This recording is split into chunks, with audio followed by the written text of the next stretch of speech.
Hello, my name is Marcus. I'm the compiler of a collection of therapy quotes entitled 1001 Windmills of the Mind, a collection of advanced self-help quotes taken from what's often called the psychodynamic or the psychoanalytic perspective, which long ago, as I understand, was referred to by some as philosophical medicine or narrative medicine. In yesterday's video, the introduction was that this perspective might help us address the song that I tried to play in the background, but it was copyrighted, so it got trimmed out, so you won't hear it. The song was by the singer Ziana Zain from Malaysia, a wonderful singer. We played one of her a song of hers entitled Kel Kak Kan Warisan, something like that. Wonderful singer. And the message of the song, to paraphrase it, in general, if we can just broaden the lyrics a little bit. In general, if there's something dysfunctional, if there's something wrong, we'll figure out, well, who's responsible, and then investigate it, and then do something. Simple kind of message, but it's a good song, and so I was thinking maybe this perspective is kind of that area, that if we can identify that we're doing something dysfunctional, we decided certain things in childhood time. Yes, we were compelled to make certain decisions to survive, kind of thing, but to still use those old desperate defense mechanisms to deal with the traumatic situation in the nursery all the time, and you're going to transfer that past as if all time is that past, with the present is still the past, or you transfer the past to the present and see the present as a reenactment of the past, a new edition of the past, because that part of the way doesn't know time, and you cope with the trauma in a certain way. So you feel like you're still stuck in this kind of timeless, unresolved issue, unfinished business issue. And the core issue is the baby had what's called some kind of traumatic event. He was overwhelmed, couldn't process it, couldn't know what happened. So that's like the scarecrow image. So something is known, but we can't really perceive it. So it's known, but we can't think it. That's called the unthought known. It's known, but we can't think it. The child doesn't have an ego, just like the scarecrow has no brain. And with childhood trauma, the feelings are going to get frozen, missing. That's kind of like a tin man. So, and notice the knowledge of the trauma, okay, that's the scarecrow, and the feelings of the trauma, the tin man, they're kind of separated.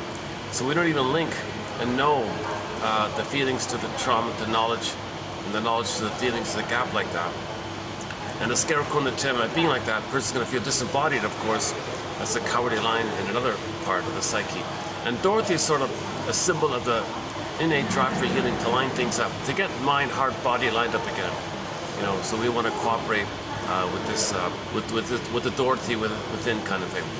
And also we want to cooperate with the dwarves within, when the soul is symbolized as Snow White, and that means the time that in the unconscious we want to mine up the knowledge, mine up which defense mechanism, mine up how we cope with the trauma, mine up what we thought and felt, and things like that, and mine up, the dwarves are miners like that. This is going to be a very different video for me, because I wasn't planning on doing a video, so I didn't bring my kit out, so I don't have the other phone, so there'll be no music, and I didn't bring my bag with the quotes, so I don't even have the printed quotes. So luckily my errand's finished early, and I remembered, so although I don't have the printout here, I do remember the gist of one of the quotes about narcissism. The other main quote was about the muses, so I'll just leave that there for somebody's reading. But let's talk about, in this video, a little bit about Miss Joyce McDougall's added point that I think we take for granted, I've taken for granted, about narcissism. So maybe we'll just focus a little bit on that. And then, so this will be a much shorter video, and it's already like, what time is it already? 4:30 or something like that. What is it? Yeah, 4:27. Okay, so this will be a much different video. It feels different already to me already.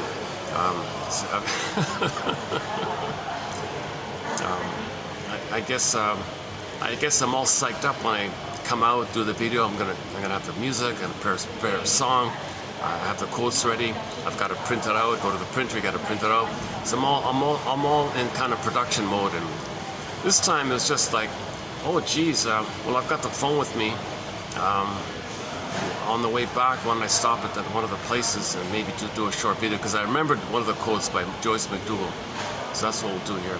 But in most videos, you'll get a 1 to 2 hour overview of some of the core premises that we're dealing with here in the psychoanalytic perspective. Know thyself. If you're going to heal yourself, first you got to know yourself. You can't heal if you don't have conscious knowledge. You're not get, the healing is highly dependent on conscious knowledge. It's not like taking your car into the mechanic and you don't know anything about what's going on with the car, but the mechanic can fix it, and and you're off you go kind of thing. It's not like that. The singer Katie Lee pokes fun at this idea. She says, "Gee, wouldn't it be fun if it were like that? Shrinker man, fix me up if you can. Give me one of your magic, say some magic words and fix me and let me." She has a fun song. Magically wise me up if you can.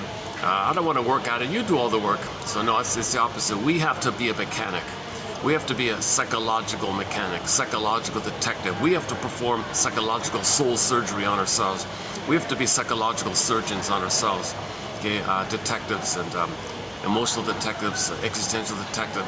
We have to be active in this kind of area. So we have to consciously know what we couldn't back then. We have to give our scarecrow within a brain. We have to do this.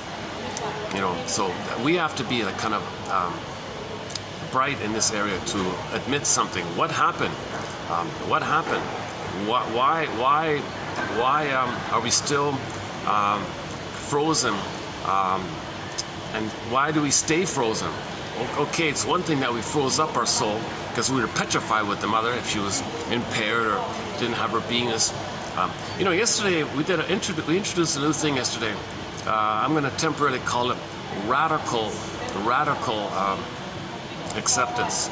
Can a person accept that the mother couldn't love them?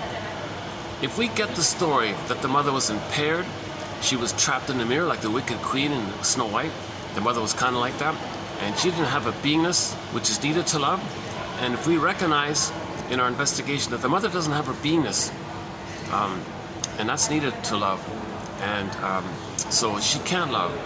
So can we really radically accept that there's no way that the mother's going to be able to love? So during the time the child's there with the mother, that's like mother's going to love the baby when hell freezes over, when pigs fly. Enter the proverb from the Nubian people, when the donkey can climb up to the top of the palm tree. Those are the odds you're dealing with. The idea that the mother is able to love the baby when she doesn't have a sense of beingness, it's kind of like the odds are like, well, can a donkey climb up the palm tree right up to the top and sit there like that? That's an ancient proverb from 10,000 years ago to describe something that's basically impossible, like when pigs fly, that kind of thing. So that's sort of the conclusion of a lot of this, is that we got to have a radical acceptance and really believe and really know that the greatest hurt of all, mother failed the baby. She failed the baby big time. Not on purpose, of course, but we got to accept that she had no chance, no snowball in hell's chance to love the baby. She had no chance. She had no ability to love. She had no capacity to love. She had no beingness to love. See, the love is a feeling and a warm attitude, but that comes from the sense of beingness. I feel, therefore I am. But she doesn't have that amness. She doesn't have the beingness. So the identity is, we all start off with this primary narcissistic identity. Okay, kind of like what babies think, basically. It's all about them. They're the center. They're entitled. They're in a little bubble. Everything's for them. Everything's about them. They're center stage. All about them. And what's around them, just there to serve them. He controls them. Baby thinks he controls the breast, like it's a part of him, and he's in a stage of undifferentiation. So if the breast mother is feeding him, he doesn't get that it's a separate person. He's still fused. It's like the two is one, the two being one. He thinks the whole package is him. So the power of the mother is his power. Infantile megalomania, unconditional hallucinatory omnipotence. He has a thought, poof, there it is. He thinks he makes everything. He's a magician, magic sorcerer, omnipotent God like this. He feels quite powerful like this. Huh? So that's his kind of core narcissistic identity. And he's the center of it all. It's all about him. He's a little king, a little special king God like this. So that's called narcissism. That's one core archaic delusional identity we all begin with, kind of thing. Now, normal development, in particular, we practice, we begin to lose this starting at 4 to 5 months of age. but it's still there up until 18. But then at 18, it starts to really kind of diminish. And then finally, between the ages of 3 and 4, it's mostly gone kind of thing. So if the child goes through a normal developmental process where he feels safe in utero, wasn't traumatized at birth, got his needs met in the first 4 to 5 months for an extended social, interpersonal, mother-infant dual unity, where the mother sees him and soothes him and recognizes him and appreciates him and has a delight in him, and how the mother treats him, he's going to treat himself that way. The baby needs to see, and the baby's going to stand himself by the relationship. The relationship helps him to know who he is. So the baby wants to look at the mother's eyes, and he'll pick up and see himself the way she sees him through her eyes. And that's his understanding of himself. Then he can be, that's like approval and acceptance of him the way she sees him. So he needs that experience. The mother says, nature's greatest miracle, what a wonderful delight here. You know, wow, this is awesome. And never in all of history was there ever any child just like this one. And this is from the Great Spirit and nature like this. You know, the odds of any person being here are 1 in 400 trillion, a real mystery and delight like this. And it's not the child wants to see that the person, that he is a person in his own right. Will the mother treat the baby like a human being? That's the key point.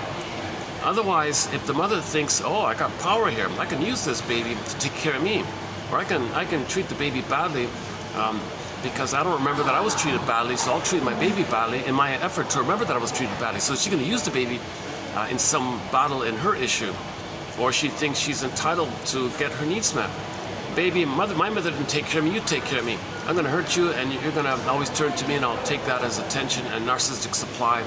So if the mother's caught in any way, shape, or form where she thinks she's entitled with the slogan, Mother's Rights, Mrs. Bale and now Voyager has that slogan. Yeah, it's my right. I have a right. Okay, whoa. That's a betrayal trauma, relational trauma, interpersonal trauma, developmental trauma. A new phrase coming up in a future video called ambient trauma, like the ambiance, like the background, the atmosphere. It's with the mother being like that atmosphere is called ambient trauma. It's a constant, chronic stress on the child if the mother always has this sense of entitlement. No, baby, I don't understand that. I don't like the idea that you're going to be yourself. I have an opportunity to get my needs met with you. Or I'm going to shame you because I don't remember my mother shame me. And then I am angry with my mother, so after I shame you, and you play me, I flip-flop, I think of my mother, and I'm angry at you. So you play me, then you play my mother. If the mother's caught in some kind of battle with her issue with the mother, her ambivalence with the mother, the need and the fear and the wish and the pain and repeating, the kid comes on the scene and just draws the kid into her issue, where sometimes the kid will play her back then in her nursery, and the mother in the meantime had made the Faustian bargain, the Faustian deal, the Faustian pact, i.e. identification with the aggressor. A very drastic thing some children do if they're very traumatized. They just flip over and become the mother and reject themselves the way the mother rejected them. That's so painful for mothers to always reject themselves, but they're going to do it to mirror their mother, because their mother was like the queen, mirror, mirror on the wall, who's all about. So the middle one, the daughter thinks, the middle one, the mother thinks, when she was a child, that she's going to mirror her mother, because the mother said it's all about her. So the middle one says, all right, fine, you shame me, I'll shame myself. Does that work, mother? Am I mirroring you? Do you feel seen? So the one in the middle is gonna treat herself the way the mother treated her in this kind of fusional oneness kind of state. So now this mother, when she grows up and has a baby, the youngest one now, she's going to project herself, like her soul, onto the baby, because when she represses her soul, she projects it onto the baby. Now the baby's going to be seen as her. Okay, then she's going to imagine that her baby is crying for love, and she makes the Faustian deal because she wants to mirror the mother. So yes, the mother shames herself the way the mother shamed her to mirror her mother. But because of the immense pain of this rebounding aggression, the mother has to find a way to shame a proxy of her, someone to stand in for her. Okay, so now that's called externalized living, scapegoating like this. And when there's repression, there's projection. So the mother doesn't want to know that she was shamed. by her mother, and that she's loyal to her, and she's covering up for her because she's protecting her, and then she becomes her. She doesn't want to know any of this kind of truth. So she's going to repress. She's going to repress the pain of her selling her own soul to please the mother. See, mother, you sold my soul. I sell my soul pleasing you. Are you happy?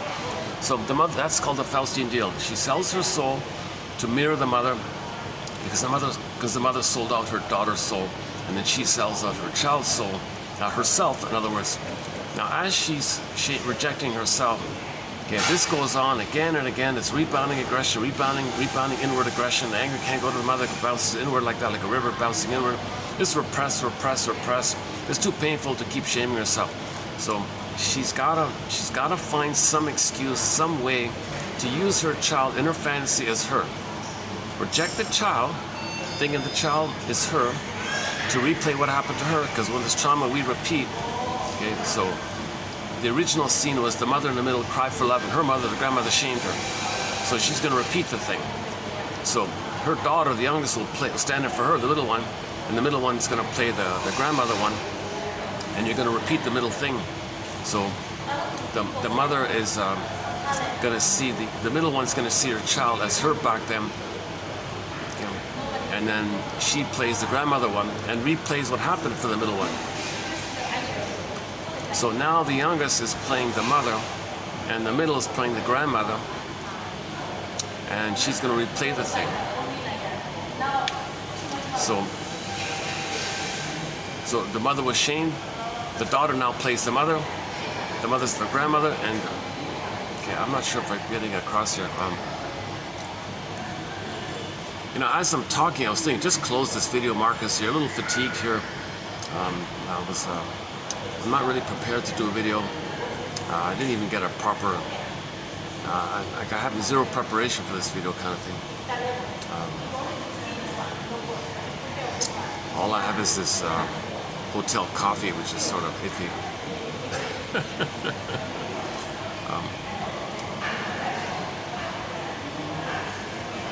It's just average. If you want the good coffee, you gotta go to the specialty shops. The main hotel coffee, it's just average. But you get the nice environment. Bit of a trade-off, right?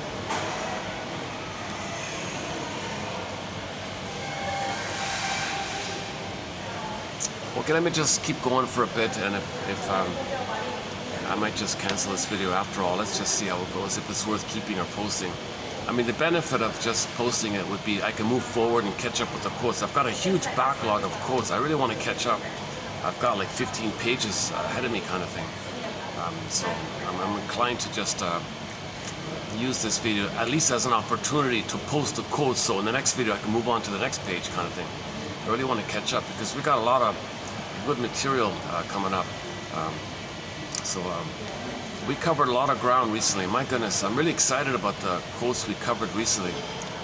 We did numerous videos on the Twilight Zone episodes, Howling Man, Gabe's Story, Wong's Lost and Found Emporium, Memphis, Take My Pulse Light Please, Nick of Time, and many others. The Forbidden Planet series, one of the Star Trek episodes, recently we did a 3-video special one on the work of Anne Teachworth from her book called Why We Pick the Mates We Do. Interesting one. 6 videos on Kimberly Harding's book called You and the Narcissist, from a little self-help book that I found quite helpful. And we did 14 videos on the work of Miss Alain Golem, Trapped in the Mirror, and her sequel called Unloved Again. We posted quotes from Burglar recently, and Masterson, Janoff, of course, as well. A lot of quotes from TV shows and films. Recently, the Gidget Show, a couple from there. We're posting a lot of great quotes. If you go to any video, you'll see on average 10 quotes. The hope is that 1 out of 10 will click. Kind of like on a CD, maybe one song is a hit. So I'm hoping on those odds. Now, I'm not a professor or shrink, so I think there's a chance for that, because I'm looking for clear quotes, helpful quotes, quotes that move towards feeling. Not quotes to get you away from feeling. That's a defense mechanism called intellectualization, to repress the feeling, have too much, be too much in your head, and you get away from your feelings, you repress your feelings. If you keep it too much in your head, you confuse people, you confuse yourself with jargon, fantasy, vagueness, that's pain, and you have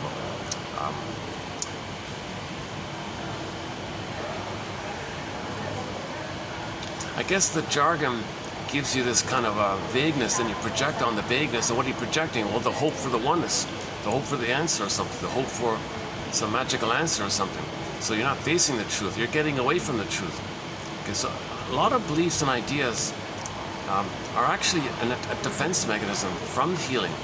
So we're not interested in, you know, quotes from Jung and Lacan and the troublesome and the very troublesome translation of Freud's work. So we don't even include Freud in here because of the translation problem. You know, like a lot of like Kohut and Adler, a lot of big names don't actually have many of those quotes. We're looking for clear analytic writers like Masterson, Karen Horney, Edmund Berger, you know, just mentioned Ann Teachworth and Arthur Janoff and many others. People like James Grotstein, Thomas Ogden, okay, Guntrup, Solani, Rinsley, Althea Horner, list goes on. And the newest author it's coming up, it might be this Lavinia Gomez. She wrote a pretty clear kind of 101 about psychoanalysis. So I think we're going to have some quotes coming from her, I'm not sure. Yesterday we talked about in one of the Gidget episodes, the professor mentioned a book. He actually mentioned a book in the comedy, in the teenage coming of age comedy, called Communication: The Social Matrix of Modern Culture. Now the actual title is Communication: The Social Matrix of Psychiatry, but because it's a fluffy, fun, family, kids, you know, they didn't want to use that term, so they just changed it. And that's a real book, and that's a real author. And from that author, Jürgen Ruesch from Switzerland, we're going to post some quotes of his from another one of his books, not that particular one. He wrote some follow-up books post that time of the episode. A new jargon is coming up called The Basic Fall by Mr. Balint. So it doesn't mean there's literally, technically, concretely some kind of fault. We don't mean it like that. It's just if the baby experiences with some kind of abandonment, some kind of a misconnection with the mother, he feels as if this eerie feeling that something's missing and there's some kind of fault that took place, some kind of wrong took place.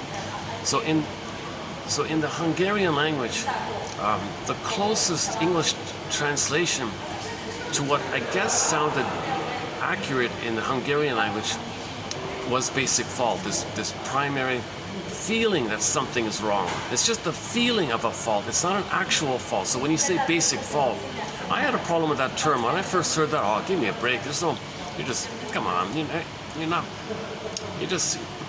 not getting anywhere. You're not learning if you say, oh, there's a basic fault. Now what? It's like, oh, it's genetics or some kind of thing like, oh, come on, give me a break. No, and I realized, no, I misunderstood it. It's just what it was is traditionally people talked about the two-person psychology between the baby and the mother. Okay, that's two-person psychology or two-body psychology. Okay, then when the child is normally loved enough to leave the mother and then connect with the father, if it's normal, the father teaches and shows the child about the world. Okay, that's like a three-person psychology. Then that's the so-called two-person to three-person. Okay, so the three-person is the love triangle issue, and the two-person is the pre-love triangle. So using the Freud one, okay, myths and fairy tales are symbolic. They're not literal. They're not true. They're symbolic. So the Oedipal was the three-person, and the pre-Oedipal is the two-person. And Mr. Ballant makes a good point, I think. If you're going to use that phrase as an Oedipal issue, one comedian jokes, "Did you mean it's edible? I'm hungry. I want to eat it. I've got edible. If it's edible, the Oedipal issue is edible. I got food hunger."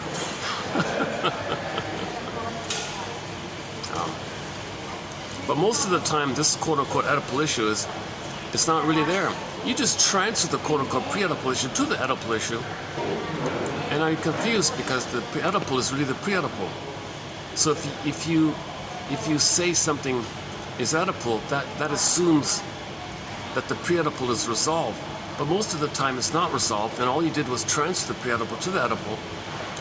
Okay, three-person psychology. So once again, pre-Oedipal just means the time when it's two people, baby and the mother.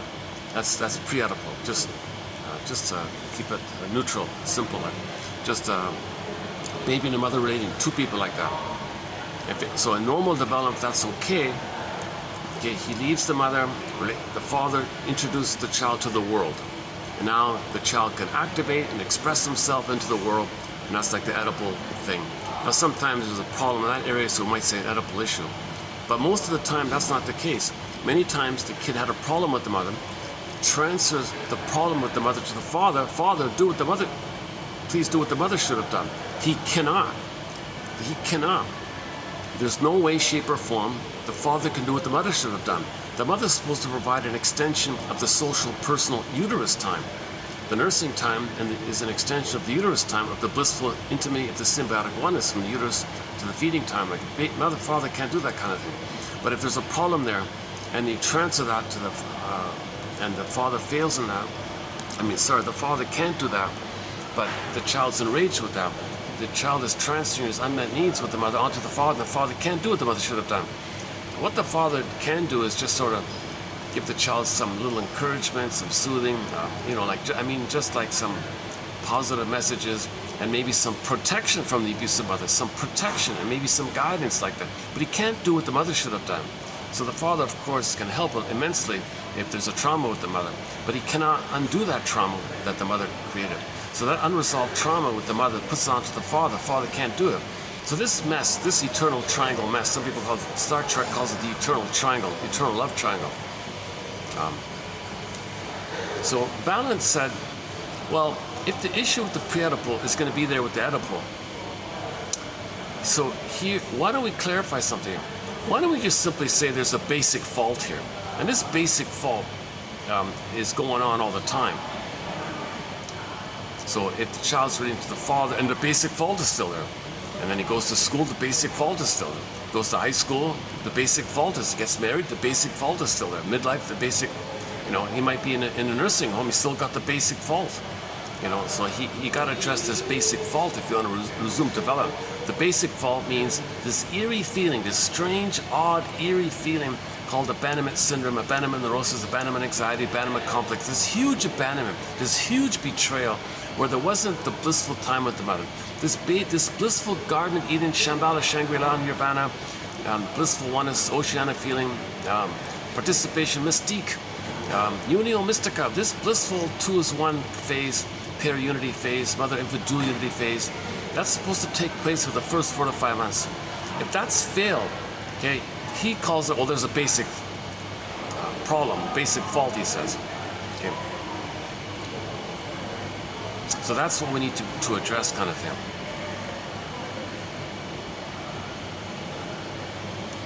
Narcissus calls it abandonment depression.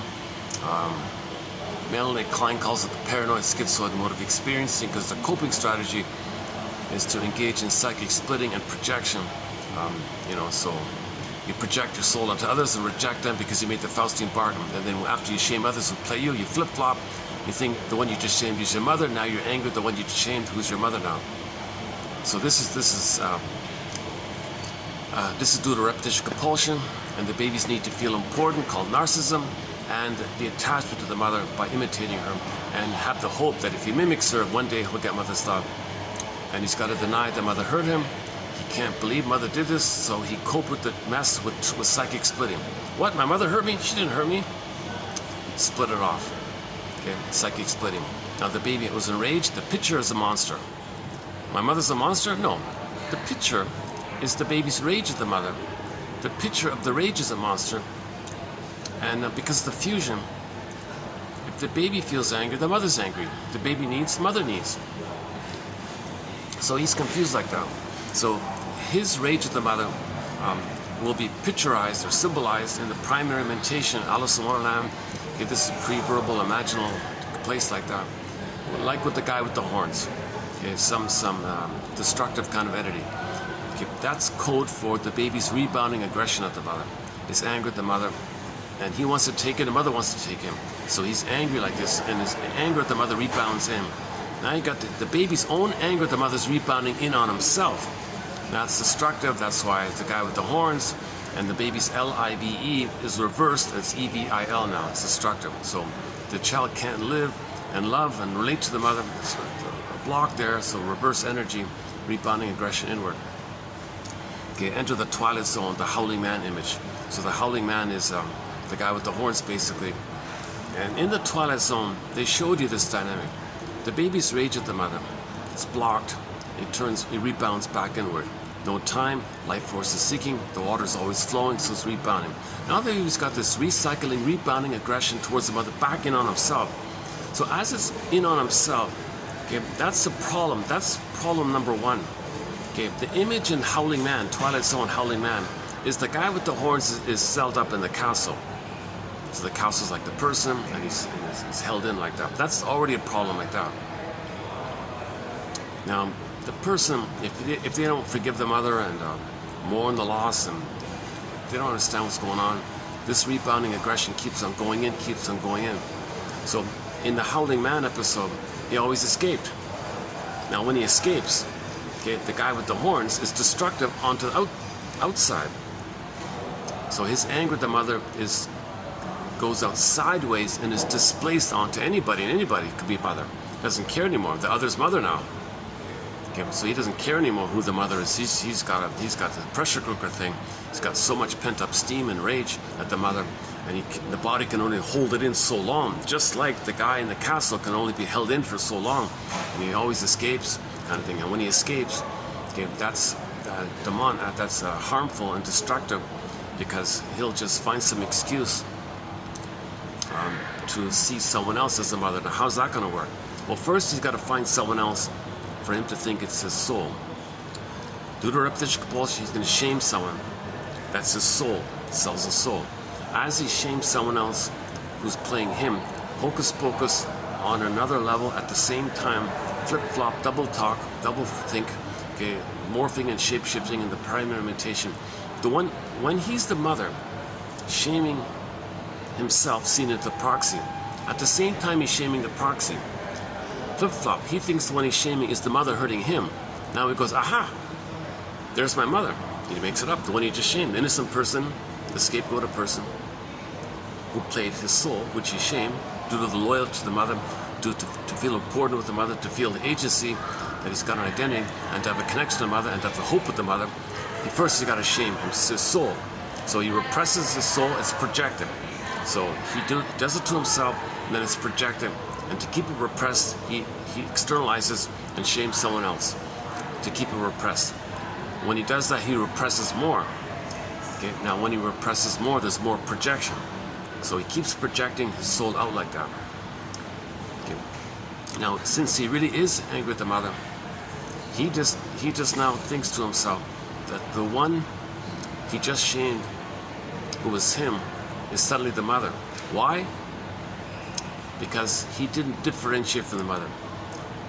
He thinks everybody's like him, basically. So he felt no good, mother's dangerous. So he thinks everybody's no good and dangerous. He thinks like that. So he feels no good and mother's dangerous, right? That's his sort of setup or something, superficially or psychologically, traumatically speaking. He thinks in those terms. I'm no good, mother's dangerous. So he didn't differentiate between himself and other. So he thinks everybody is him or the mother, and he flip-flops around. So when he finds someone else to play him, he plays the mother. The others cries for love, he shames him, that represses what's within. The reflect, okay, as above, so below, okay, inside out. The outer is a reflection of the inner state. So the inner state is he shames himself, he projects himself onto the other. So the other's him. So he shames, rejects the other, who's him, he represses what's within. So the outer is a reflection of the inner state. So he represses within, represses his soul within, the memory that mother's dangerous within, he presses it down, okay, then it's projected. Now he can play the role. The proxy is him, he's the mother, unknowingly, and rejects the proxy. Then, because of the fusion, he flips it, and now has the chance to play himself, who's angry at his mother, and the proxy who just played him is suddenly seen as his mother. Now he's enraged, or hates the one you just shamed. There's an old quote from long, long ago that says traumatized people hate the ones they hurt. So he's going to hurt someone and then hate them. Okay, because that's what happened to him. He was hurt and he hates his mother. Okay, he's still in that kind of mode like that, and everyone's him. Everyone can play those part objects, self-other part objects. And you play one and project the other and flip it around, play the other and project the other and flip it around. And this is the dynamic to blow off steam on the mother, to find some way to think that someone else is your mother. You got to shame someone who's you. Then you can think they're your mother. Then you're destructive to express your anger in your mother. That's when in the Howling Man episode, when the doors open and the guy with the horns runs out and something destructive takes place. They chase him down, they lock him up again. So that's when a person is holding in his anger at his mother. But no person can hold endlessly if they're rebounding a rage at the mother. The body will bear the burden. There'll be body symptoms, hypertension, all kinds of somatic symptoms. The body's suffering this. The body's keeping tally. The body remembers somatic memory. The body memories mysteriously between mind and body. Body keeps the score. So this is it's all going in the body. The body's holding it for so long. It's so much. But how Sarno says a lot of hypertension is your rage at the mother. He says it very bluntly. John E. Sarno. Back pain, shoulder pain, muscle pain, all this tension, nervous tension. He thinks you're still enraged at your mother for what you did. It just goes in the body, right? So again, the baby's screaming towards the mother. Mother gaslights the baby. It rebounds in. The body is being flooded with this baby's own rage at the mother. So the body's holding it. So that's the baby's attempt to LIVE. His LIVE goes in on himself. So just like you reverse the letters, it's going to be destructive because it's rage towards himself. Normally the rage should be the mother as a communication. Normally the baby's rage is simply a communication. Mother, you hear me screaming, right? Yes, baby, you're screaming. Why? Well, that's because I had a need for safety and soothing and sweetness with you. And you were absent, you weren't around, and I'm terrified like this. And I need to feel safe with you. I need to be soothed by you. I can't regulate myself. I can't soothe myself. I need you to soothe me so I can soothe myself. I need you to see me so I can see myself. I need you to have empathy for me so I can have empathy for myself. I need you to recognize me so I can recognize myself. I need this kind of relationship with you, Mother. And you're not doing it for some reason because you're trapped in a mirror. And you can't be bothered, it seems. So I'm enraged like this. My rage is a communication that you're not meeting my needs. Anger, Mother, is an expression of unmet needs. That's why I'm angry, Mother. So that's kind of the normal state of affairs, where the baby's anger is a communication to the mother. So this communication is rejected by the mother. Now this communication, he's screaming to his organs. Hey, organs. But the mother can't, but the baby's internal organs can't be the mother on the outside. So the poor organs can't respond as if it's the mother on the outside. So the poor passive organs are being attacked all the time. Hence it's destructive. Hence the guy with the horns is destructive, right? So it's destroying internal organs and organ systems like that. The symbol of this rage is now the guy with the horns. Okay, whatever. In the Howling Man, they had a whole list of terms for it from folklore and literature over time. Bilabai and Amos, Dioyos or something. I forgot the other one. Black angel, dark angel, Lucifer, Satan, devil, all those kind of terms, all those emotionally evocative terms. That's just a picture of the baby's rage that's destructive and is going in. So the EVIL was the baby's attempt to live, attempt to communicate. The baby crying to the mother is still kind of living, right? He's still relating. So there's still an element of living because he's communicating to the mother, but the mother's doesn't want to hear him. Leave me alone, baby. What are you crying about? You're bothering me, baby. So the baby's rage now screams to his organs, as if the organs can be the mother on the outside. That doesn't make sense. The organs are too passive. So this is now we say it's harmful like that. Now it's attacking this. And you know what? The baby's rage had the fantasy to control the mother. You know, another thing, when the baby's raged like that, he had a fantasy to gobble up the mother because he's in the oral phase. So now he's going to gobble up his organs. He's attacking his organs, wanting to control the organs, thinking it's the mother. But to control the mother, he wants to gobble up the mother because the oral phase, he wants to gobble up his organs. The poor organs are being attacked like this. The poor organs are saying, back off. hey person, stop sending your to the mother, your own organs here. So hence the song by Delirium we played yesterday, you are your own worst enemy. So you're attacking yourself like this. So in the Forbidden Planet film, this was symbolized by monsters of the id monsters. Okay, so on the planet you got these monsters. Okay, the planet was linked to the man, Mr. Morbius. The planet, this machine planet, which materializes your thoughts, was linked to Morbius's unconscious. So if you had an unconscious anger, you'd see poof, the Tasmanian devil kind of creature attacking who he's angry at. But Morbius didn't know that those Tasmanian devilish kind of creatures came from his unconscious link to the machine that created it. So the Forbidden Planet was some science fiction idea that there's some super advanced alien race called the Krell people. And these Krell people were millions and millions of years ahead of humans. So they just made this planet, which is just a machine. And this machine bypassed all physics and quantum, it bypassed everything way ahead of humans. So if somebody's on had a thought, poof, there it is. It actually materialized it. Okay, that was part of that message was the idea the baby thinks he materializes his wishes. The baby thinks he makes magical thinking, had a thought, poof, there it is. So Morbius is angry, poof, there's a monster.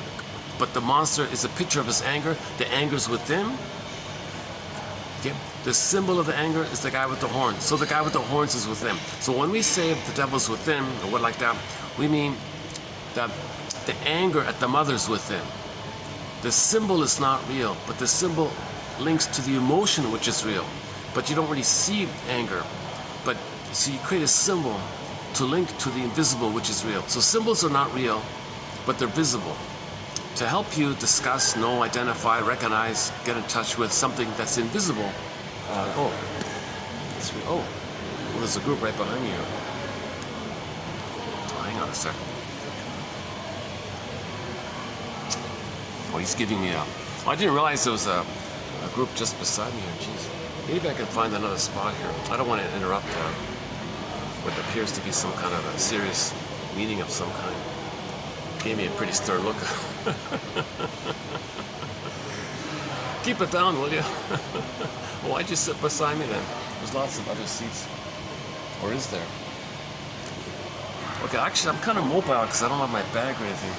Let me see if there's another spot. Listen. Let me carry my coffee here.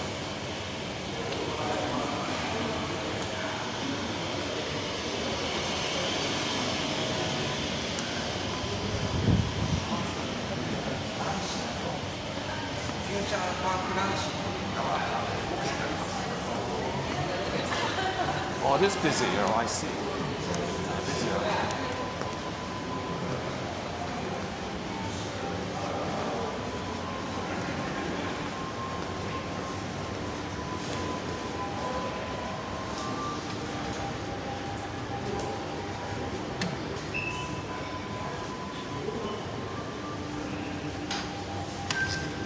Let's try upstairs then.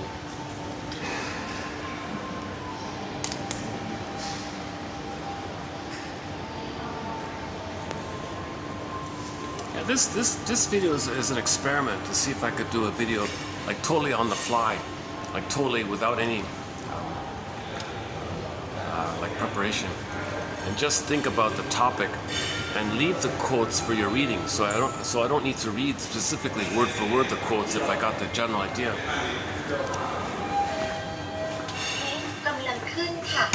Going up. ประตูลิฟต์กำลังปิดค่ะ Door closing. Okay, so we're posting this in the year 2025.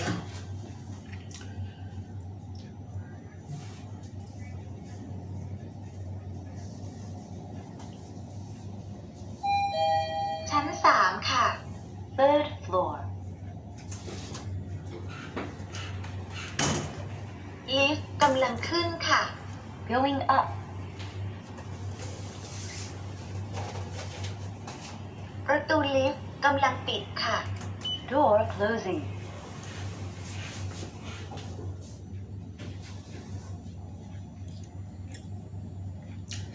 Okay, so the Forbidden Planet The idea was that so the guy on it was Mr. Morbius. ชั้น6 And he was trying to figure out learn about this Krell machine, which makes the things you think. ลิฟต์กำลังลงค่ะ Going down And Mr. Morbius did get to the point where if you had a conscious, wish,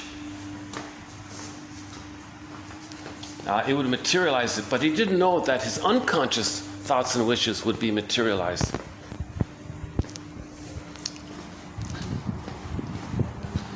Let's see.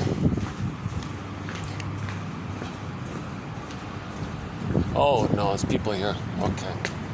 Well, let me go around to the back side then. Hold on a sec.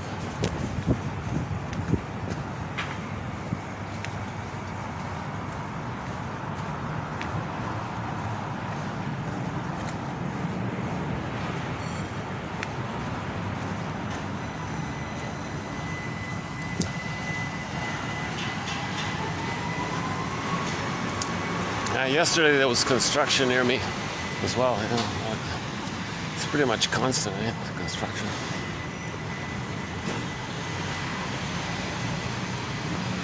Oh, they've changed all this. Oh my goodness. Wow, well, it's totally different here.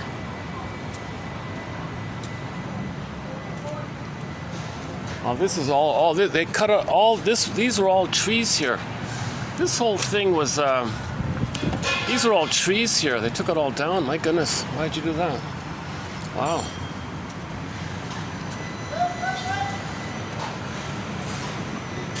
That was nice here. Yeah, they took it down. Where's the chairs? Can I get a chair?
Is the lighting okay this way? Okay, let's try this for a bit. It's gonna get dark here soon anyways. Yeah, so let's finish up the Forbidden Planet. It's a 3-hour talk. I can spend 3 hours talking about it. So it's a symbol of the unconscious. Okay? So the baby believes that he materializes and makes the things he wishes and needs, not knowing that it's the mother providing it. Because he thinks the mother's him. Okay, again, symbiosis, undifferentiation. There's no difference between the two. The two are one. So you got the baby and the mother psychology, like the two in one psychology, and the two being one, the whole one. He thinks it's all him. So if he has a thought, I need milk or something. I need this. Poof, it happens. So he materializes it. So they would symbolize this dynamic by showing you that if Morbius on the planet is angry, there's a monster there. And the point of the film was telling you, monsters of the id. What's the id? The elementary basis of the unconscious, they said. Energy of the unconscious. And then Mr. Morbius didn't know that those Tasmanian devil-like monsters on the planet came from the machine that makes it, which was linked to his unconscious. The planet was like an extension of his unconscious. They were tied like that. To present the point to the viewer that the monster is a picture of his rage, and the rage is within. So the monster's within. Ego of id monsters. Id is within. Id is the unconscious. So it's within. So when you say when you say somebody's dangerous, most of the time what you're saying is you feel angry at your mother. Okay? You take the picture of your anger as a scary entity. Okay? Describe the picture of that entity and attribute qualities of that picture to someone else. and then you want to believe someone else possesses the traits of the image. It's a double delusion, because the picture wasn't even real. And it refers to your anger with him. So it's within, and the picture's within, and the picture's not even real. And here you are taking the qualities of the picture and saying someone else possesses the actual thing. Okay, that's to repress that is within. And the film was saying, it's within, people, it's within, come on, look, it's within. So projection, it comes about because we don't want to admit that it's within. At the same time, Laughlin and many others say projection is the means of bringing repressed material to your consciousness. Okay, if we don't know something, the way to finally know it is that we usually attribute it to others. Okay, the common 10,000 years ago, the proverb from the Nubian people was that the camel cannot see his own hump. It's behind him. He can't see it. But he can see the hump on the camel in front of him. Hey, camel in front of you, you've got a hump. He doesn't even see that he's got a hump. Okay, i.e., we can see other people's stuff, but we don't really see our own stuff. It's projected like that. The Aesop one was we carried 2 bags, one in front, like over one of your shoulders. You have 2 bags linked to a string. One bag's behind, one bag's in front, and in the bag behind you possesses all of your own traits that you don't want to know, dark, can't see it behind you, and in the bag in front possesses all the things you don't like about others in your front bag. That's why you can see other people's negative traits, but you don't see your own. Okay, again, an ancient idea from the Aesop people, and philosophers, and there's all kinds of similar messages throughout history that convey this basic point. Okay, when something we don't know, we see it into others. Projection is the means of bringing repressed material to your consciousness. It's kind of trying to help you. It's trying to teach you and connect with you. If you deny, no, it's there, then you're denying your own soul. You want to reconnect with your soul, reunite with your soul. So you want to own your projection, withdraw your projection, and so it's all within like that. Laughlin calls it's like a mirror. You look in the mirror, it's within. The projection metaphor of simply the term projection, you got the projection machine. The projector machine is within. The mechanism, the dynamic is within. The film, the contents on the machine, those are your contents. You're the projectionist. You've got the mechanism. You've got the contents on the film. Okay, it's all you. And what happens is, the contents on the film is on a screen. Well, it's on a screen to tell you it's within. That's called projection. They're even telling you it's on a screen. Now, some people say, oh, it's on a screen. No, what I see really belongs to someone else. Oh, brother. So you want to delude yourself and trick yourself to make yourself believe it belongs to another, to keep repressing. So that conveys how difficult it is to know ourselves, to know the truth. If Mother hurt us so much, we don't want to know that, so we just project, and that's synonymous with protecting the mother, whitewashing her lovelessness, covering up for her crime, not wanting to know the truth that she was like a criminal to the child. And the baby can't believe it. No baby in any way, shape, or form can know the truth that the mother failed him, that the mother was like the wicked queen in the fairy tale. That's why children love the fairy tale, because they're getting in touch with the truth. My mother was like that. My God, I felt that there's some kind of uncanny thing about that, because the mother was kind of like that. If the mother made it all about her, mirror, mirror on the wall, who's it all about? Who's the center? Who's center stage? Who's it all about? Who's the most important? Who's the fairest? Etc., etc. Some mothers are kind of narcissistic. That means when the child comes on the scene, that mother's not around to mirror the child. The child isn't seen. The child needs to be mirrored by her mother, but the mother can't mirror the child because the mother herself was never mirrored herself, because she's trapped in her mirror where she herself was waiting to be seen by her mother, the grandmother, and she's stuck in that kind of phase. And she looks into the pool of water, sees her reflection, it's all one, and in the reflection of the water, she's waiting and waiting and waiting for her mother to appear. Ah, mother, there you are. Do you see me?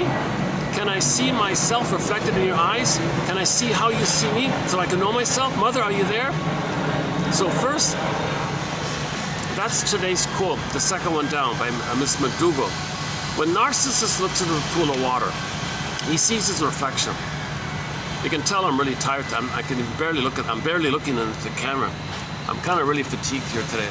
Didn't really get a full rest and all that. Had to run around while doing all these kind of errands and little things. To my surprise, things went smoothly. So I got this extra time, and I thought, well, I've got the phone. Let's see if I can pull off a video, anyways. I'd much prefer to read the quotes, but sometimes you discover things by accident. Like, what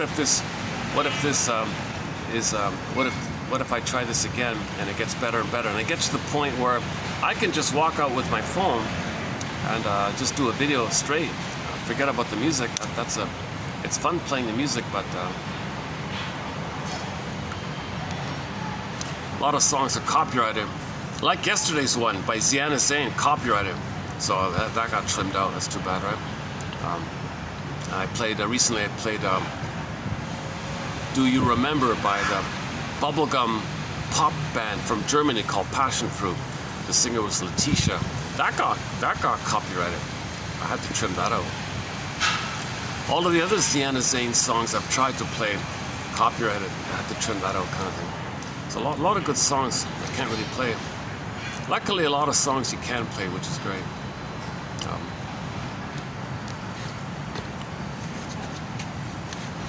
Okay.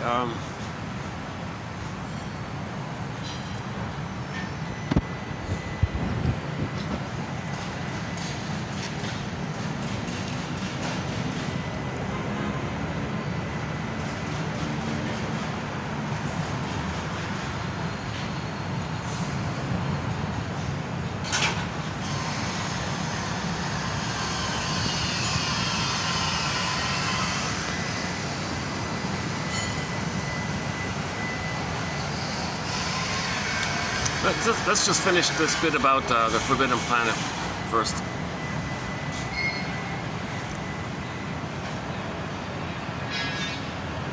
So the viewer is meant to get the message clear and vivid, and they really try to drill it into the viewer.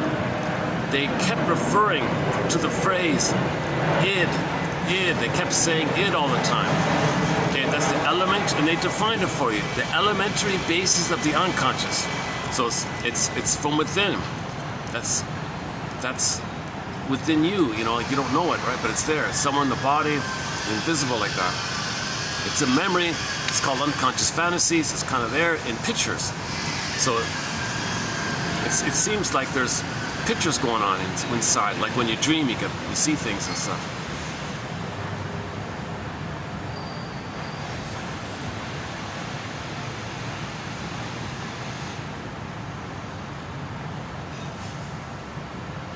Well, anyways, it's pre-verbal, so they say it's visual in the beginning for the baby.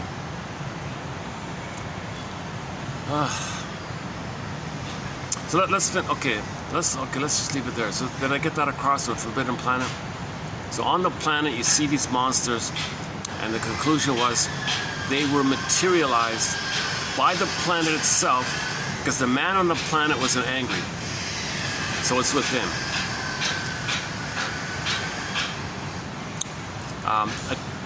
The Star Trek people did a tribute to this in an episode of their season 3 called Requiem for Methuselah. So likewise, there was a man on a planet. He was called the 6 million year old man. When he was angry at somebody, one of his robot monsters would attack him, and he didn't know that his robot monster would respond to his rage at Kirk, who was flirting with his girlfriend. He didn't know that it would do that. So that was a tribute that Morbius likewise didn't know that the planet would attack the visitors, kind of thing. One of the visitors was a sky wolf messing with his daughter. He got enraged like that. It's a similar kind of motif.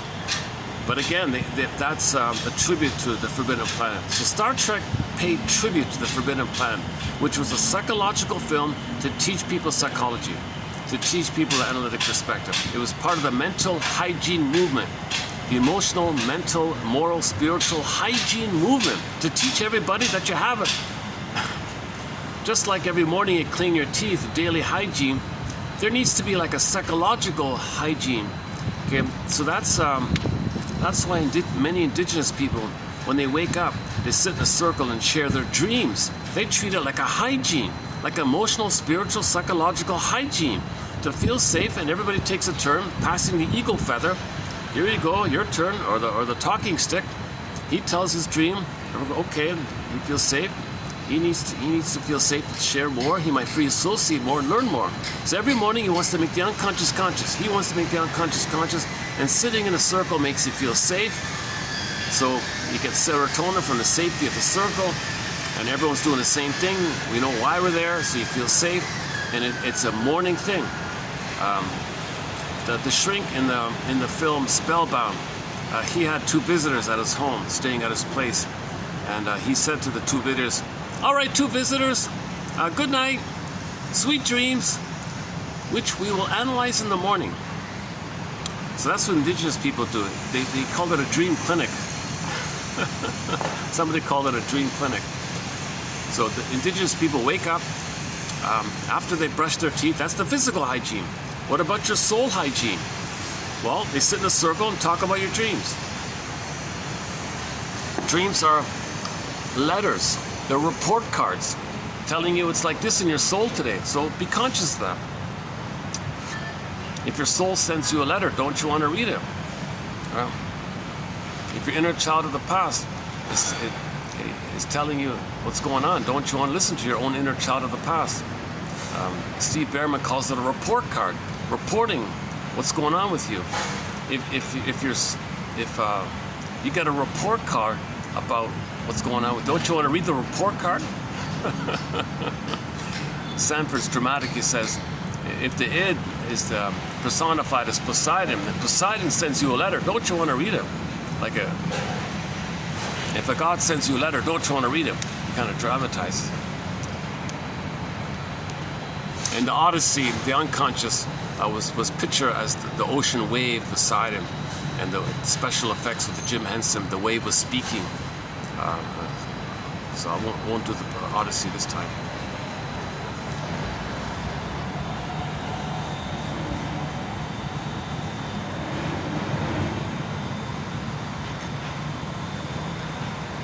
Look at that, eh? This spot had all trees here, all the way up to where the cameras are, basically. Oh, those are new cameras. Oh, maybe that's what that is. Oh, I see. Oh, maybe they wanted more security or something. Oh, those are new cameras. Oh, maybe that's why they cut down the trees. Oh, so they could put cameras on this side. Oh my goodness, Jesus. Is that what it is? They've already got cameras on that end. So they've added some more here. Wow. So every square inch is... I thought I can see 3 cameras at the moment. Plus you got all those windows here. It was a nice little oasis here. This little side part here. It's just still okay. Okay, let's leave it there for the time being for the Forbidden Planet. And the follow-up to the Forbidden Planet was Requiem for Methuselah. And they added a big point about in the Star Trek episode. They did the tribute, then they added the important point about the eternal love triangle, which is really the basic fault.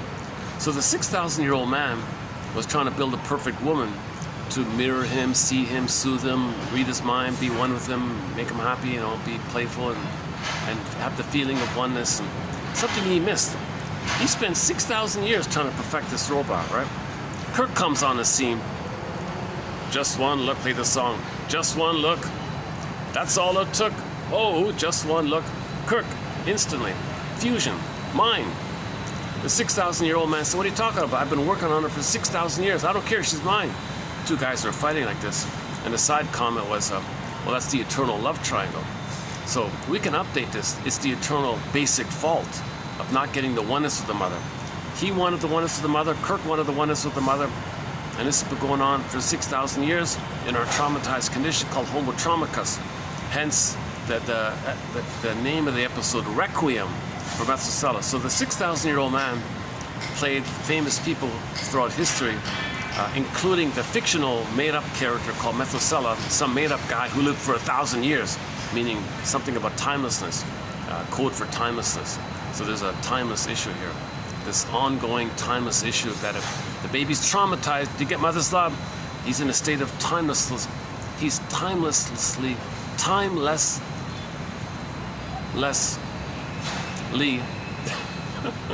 no time, hence the one like constant, 1,000, just always basically. No time, eternal love triangle. So he's constantly looking for the oneness. When there's trauma, we have the constant hope for the fulfillment of old unfulfilled needs. So we've been in this state for 6,000 years, hence the Requiem idea. The Requiem, the forlorn, sad song at a funeral that something is lost like that. So we lost our soul for the past 6,000 years. The feminine element, the feminine principle, the beingness, it got frozen, petrified, turned to stone, numb. Okay, the princess morphed into a swan, flies away, morphs into a fox, wounded in the, okay, Snow White in a coma, Rapunzel in the tower, Echo turns to stone. Okay, Faithful John is locked in a cage and all this. Where's the key? Under mother's pillow. To get your soul, you got to get the truth from the mother. That's the secret. Under her pillow, the key. And mothers won't tell you. The mothers won't give you the key. Mothers will not voluntarily tell you, I'm sorry for what I did. I made you defy me. I made you and used you for my issues. Mothers won't do that. So you got to, Robert Bly says, you got to get that key.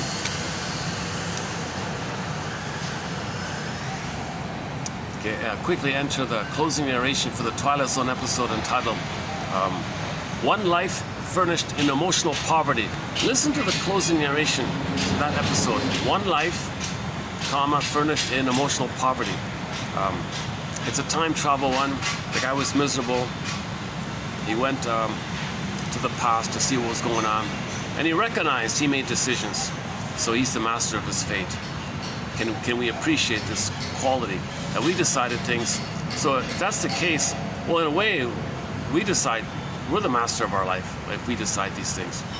And if you can appreciate that, they said, it can lead to being released of a useless burden. It can free you from dead cargo, they said. You know. So the narration was, isn't it bittersweet that you're still trying to save your mother, cure the mother, fix the mother, heal the mother, get the love that you didn't get? Maybe you want to show her up by treating others the way she treated you, trying to expose your mother out of your anger, and maybe a magical time machine will appear and you go back in the past, mother will say sorry and do it right. Maybe you search for something symbolic of mother, thinking some kind of pint of ice cream could be mother's sweetness, some kind of bottle of wine could be mother's spirit. Maybe some material, some money, some winnings can be mother's love in the past. That searching for some symbol of mother can be mother in the past. Come on. Or just repeating it again and again maybe can change the past. So isn't it bittersweet that we have this trauma bond with the mother? Isn't it bittersweet that we libidinalize the pain and think pain is the mother, and to have the mother, we got to accept the pain, so pain means mother. So we live dysfunctionally to be loyal to the mother, tied to the mother, to please her, to save her. Okay, we identify with her, to have some agency, so some identity, and the connection. Faustian deal.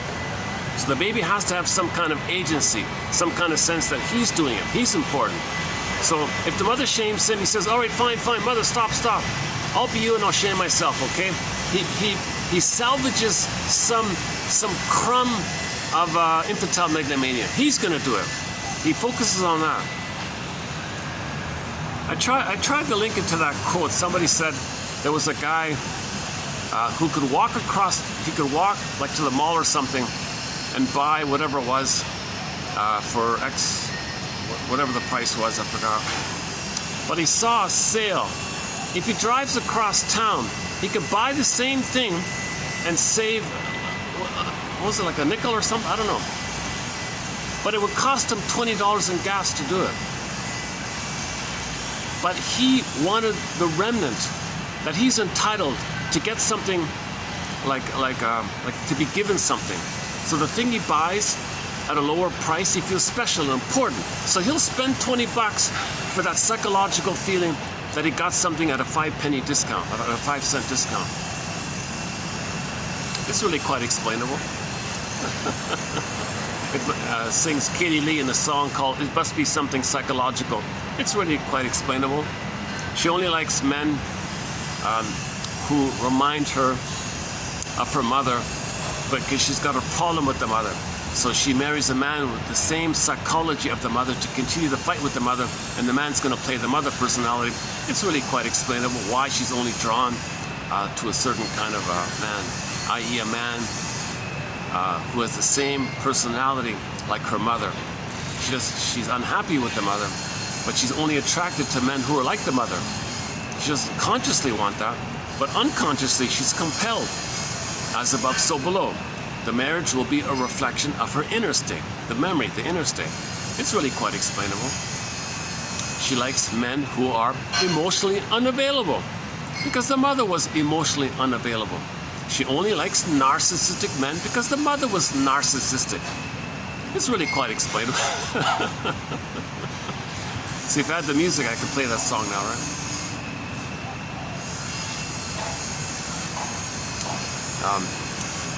I know I'm half asleep doing this video. Like, to tell you the truth, I feel I feel a little. I kind of woke up too early, and I was worried about my errands. I didn't get a full rest and all this. I don't usually just avoid looking at the camera. Maybe it's because maybe I feel vulnerable more. Maybe I feel like I'm more in sleep mode, so I want to sleep kind of day. I don't want to look, I don't want to. I feel more exposed or something, maybe like that. It's possible. Somebody quote's coming up in the future about this guy who kept. What was it again? He needed to talk a lot or something, and the interpretation was, well, he was never heard as a child. That's why he always interrupts people. Listen to me, kind of. I was thinking, geez, is that a factor in why I'm doing long videos? Is it something within me? Gee, I was never heard as a child, so now I have a chance to be heard or something. So that's a question mark about that. My conscious felt sense is that I'm trying to learn this perspective, and as I discuss it, I'm kind of learning it. So I get the little emotional excitement of that as I'm talking about it. Sometimes I get these little ahas. Oh, I get it now. Like, I feel it. So I need to talk about it to kind of explore it and brainstorm to get that little eureka moments, emotional knowing moments. And sometimes I get like one little moment like that in a 3 or 4 hour video like that. So maybe it's a both hand kind of thing.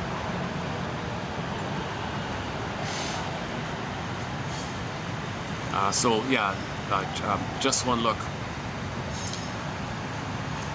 So notice that Kirk wanted the perfect woman. The 6,000-year-old man wanted the perfect woman. Now, so he was trying, but she wasn't human, right? But she was programmed with algorithms to reach, I don't know. They were trying to create a woman who'd be so attuned, so focused, so one with you, so understanding. If you need space, she'll give it to you. If you need a joke, she'll give you a joke. If you need like creative, intellectual discussion, she'll be there. If you need her to be spontaneous, like whatever you kind of need, she'll pick it up. And Methuselah, the 6,000-year-old man, was trying to create that kind of symbiotic, mind-reading, blissful union. So he was working towards it. Kirk didn't know it at first, but it looked like the perfect woman for him. And he sensed that this woman would be attuned with him. So they said eternal love triangle, but it's really the eternal basic fault. That's why he doesn't want to say the word Oedipal triangle, because it's the pre-triangle.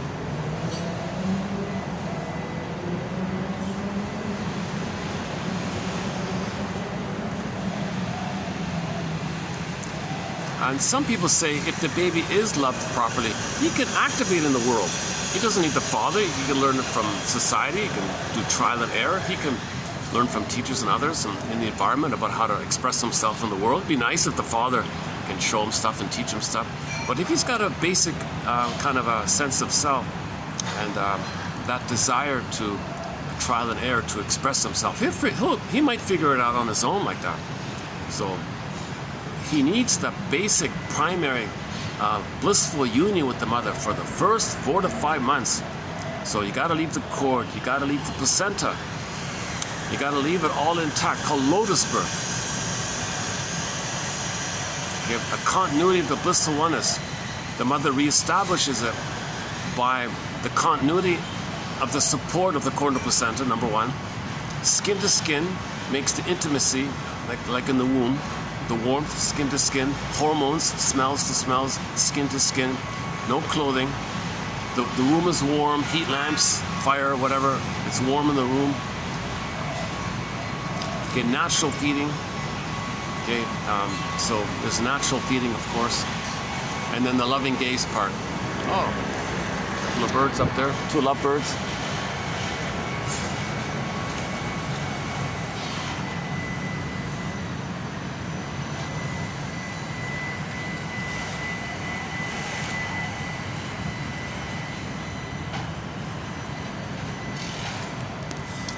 I miss it. I really miss it. This was all lush greenery on the side here. Like all where this fence is, it was all lush. This was all lush, beautiful trees all here. It's very nice all along here. Look at this.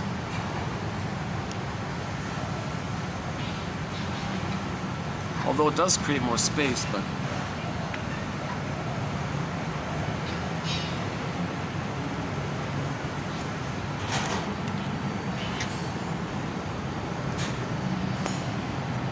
Maybe they're going to plant something else. Huh?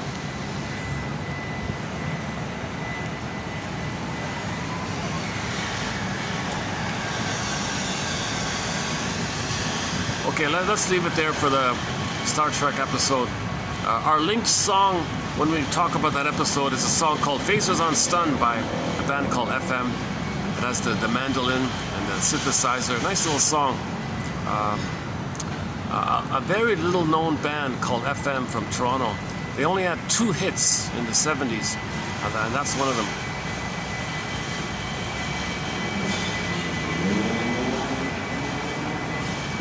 And the link song for Howling Man, Monsters Within, okay, anything like that, it's going to be the self-saboteur song. Can't you see, can't you see, it's all this stuff is within. Your emotion of anger is within. But the anger in the unconscious is a picture. I have a scary dude like the guy with the horns.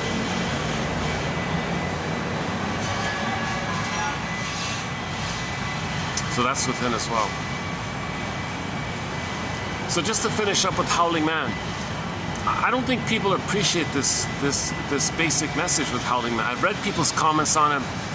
Nobody was even close to it. Okay, number one. The Howling Man, the guy with the horns, is your rage at the mother. It's blocked in. So he was caged in the castle, right? But he always escaped. Then they caught him, put it back in. And then a woman had the issue. A woman had it within. She let it loose, escaped. So they showed you this perpetual dynamic. Your rebounding aggression goes into the body can only handle so much. Then you look for excuses to see someone else as your mother to direct your anger at others. That's the destruction. So we say, is there a devil or something? No, it's within. It's your rage at your mother, rebounding in, and then it goes sideways, and then the other is your mother.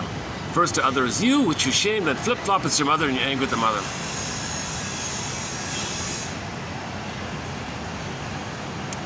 Now, an added element to prejudice and scapegoating is that when you project and you want to believe that someone else is no good and dangerous, you interact with them and perceive their identity as possessing those traits that you project onto them. That's called projective identification. That puts a push and a tug and a pull on people to respond. And if they do, aha, gotcha, I knew it. So you want to prod and guard and entice and induce, do little things to make them angry or something. Aha, I knew you're dangerous. Okay, that's your mother. Was dangerous. Now you play yourself angry at the mother. So you make them believe and convince yourself that they're dangerous, i.e. they're your mother. Now the added point is you're repressing. So if you keep doing this, okay, the projection and then the goading, called projective identification, the aha, then the next step is, well, what about scapegoating? If they go away, okay, then does that mean the memory that I was shamed and the memory that my mother was dangerous, can that go away? Can I put it like on a goat and can the goat run away and it'll disappear? Nonsense. Doing that is repression. Scapegoating is in service of repression. When you repress, you project. And you don't want to admit it, then you push it further out. That's the scapegoating dynamic. That's repressing more. And you got so much rage at your mother, and you're projecting more. So scapegoating is about your rage at the mother. So prejudice is rage at your mother, put it in a nutshell. Yeah, I try. At this point was maybe more clearly presented when I was more refreshed in recent videos. I'm kind of saying it too bluntly here. Okay, let's go back to Miss McDougall here. Today's quote here, the second one below. I'm not going to do the first one. I remember the first one is a Twilight Zone episode about the Templeton one, about nostalgia. If you feel pain, the guy in Templeton, he was wealthy, he was bored, he had ennui. What's life for kind of thing. He felt pain and stress because the new boss was aggressive, and so he wanted to go back to the good old days. So he had a psychotic break where he went back to the best time of his life. He had a pretty wife and a good friend like that, so he kind of went back to that. But something in his unconscious, he himself knows it's dangerous to do that.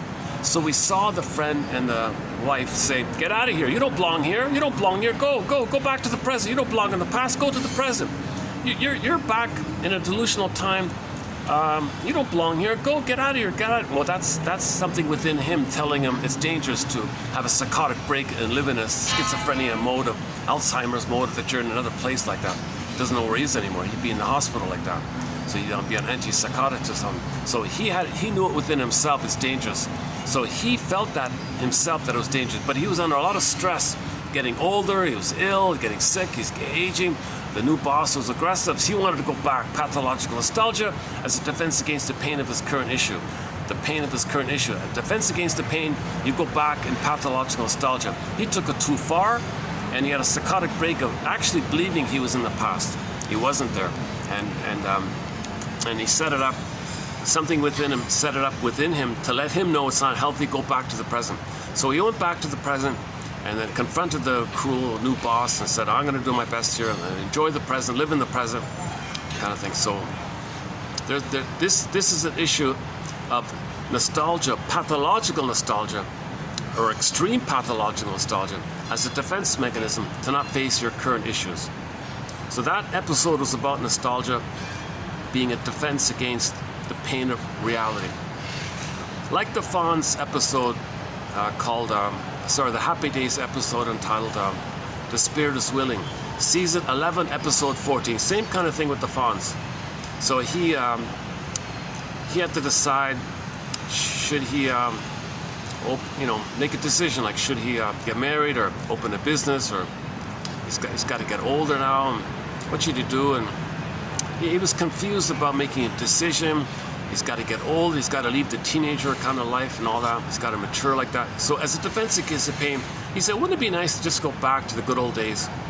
So he bought a nostalgic car, like a fancy car from long ago.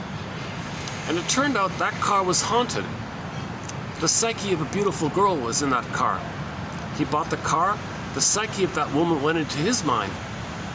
So now he has a relationship with a beautiful girl that belonged in that time, in the 50s or something. So he was kind of having psychotic breaks that he's with this beautiful girl.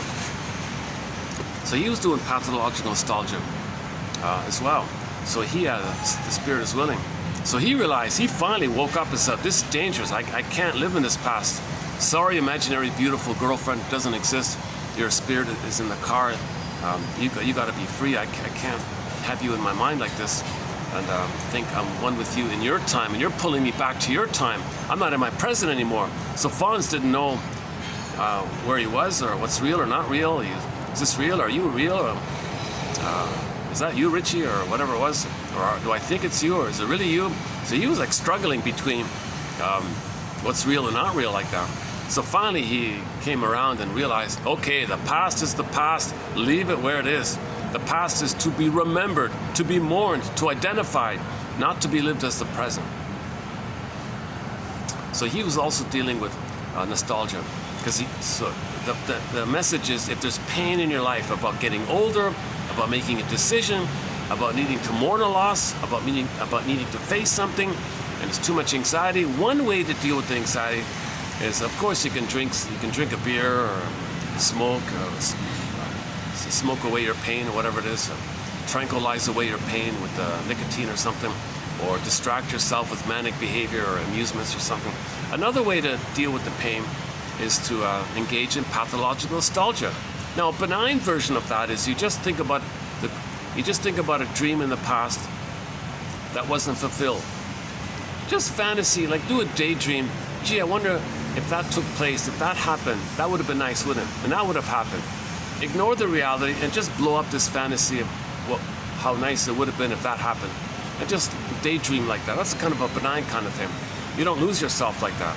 But that's also a nostalgic kind of thing, and you come back to the present. If some people do it habitually, routinely, all the time, that's a defense against the pain of their current life. And then you take it a step further if it crosses over where you don't realize you're daydreaming. So the benign ones, you're daydreaming about the past, about an imaginary perfect time, to blip up the fantasy that you're one with the mother. The basic fault. See, when you go back in the past, everything's perfect. You're trying to create a scenario that's symbolic of the oneness with the mother. Then you get the blissful feeling. So you want to blip up the fantasies that you had in the uterus where you're one with the mother. So you create a fantasy to blip up those fantasies. And if you do it all the time, you're always living in the past, thinking about the past, could have been this, should have been this, or it would have been nice if that were it. Always collecting things in the past, living in the buying old cars, or constant nostalgia about the past. You don't really enjoy the present or live in the present. Then you're really, you're not psychotic, but you're just missing your life. So there's benign nostalgia, which can help you to identify a loss in order to serve mourning. So there's nostalgia in service of mourning. Oh, it's really lost. Okay, I get it. It's really lost. That's benign nostalgia, where it's helpful. Then there's pathological nostalgia, where it's a defense against reality. You don't want to admit the loss, right? Okay, that's the first one about Templeton. There's more to it, but the second one from McDougall was, first of all, we see the image. Narcissus looks into the pool of water. He sees his reflection. That's him. That's code for the baby thinks it's all him. That the mother's him. The breast mother's him. He only sees himself. Solipsistic bubble, all him. Now he's stuck there. So he's stuck there. Part of the stuckness is arrested development. He's got narcissism. Hold on a second. Got the stuff passing by here. Hi. Is it okay if I? Is it? How long? Well, it's maybe 10 more minutes. Yeah, 10 minutes. 10 more minutes. It's okay. Yeah. Okay. Well, if he's asking me how long I should stay, I might as well just wrap it up here. Well, that's the first time they gave me a nudge like that. Right, let's make sure of that.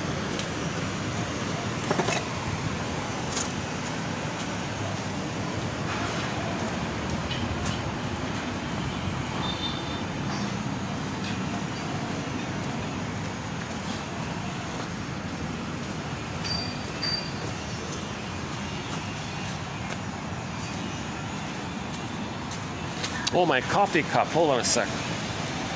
I dropped my coffee cup.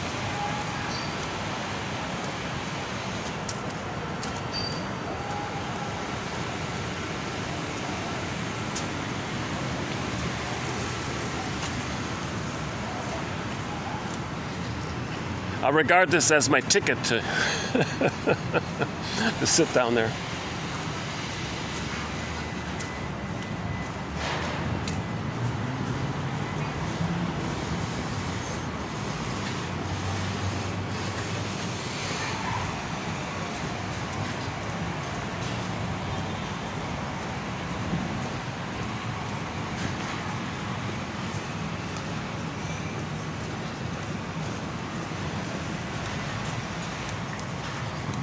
Okay, thank you. Is it usually okay if I sit there for a while? Is it okay if I go this? You stay? Well, I use the restroom. I'll ask Bhutan and see what she says. Okay, okay. Okay, let me check in with the boss then. Hi there. Yeah, thank you.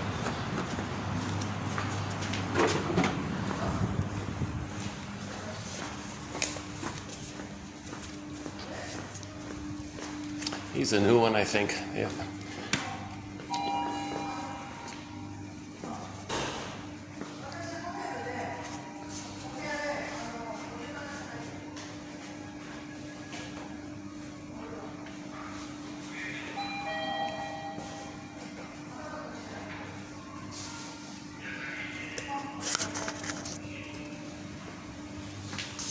Lift กำลังลงค่ะ Going down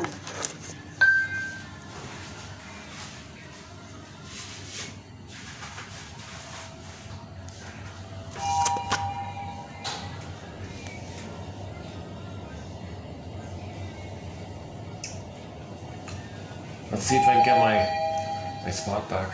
ชั้นหนึ่งค่ะ First floor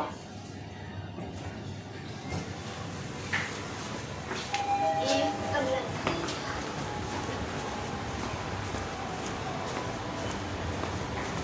Oh, busy. Oh my goodness.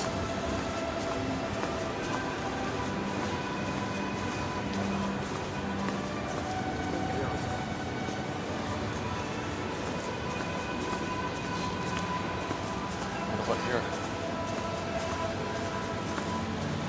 Oh, good. Okay, I can go back. Hold on. Oh no, I can't. Oh, jeez.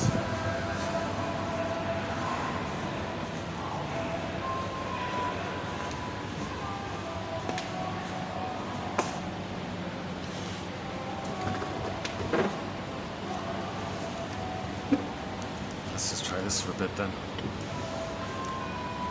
Oh, that group that sat beside me is still there. Okay, let's finish up with Mr. McDougall's point.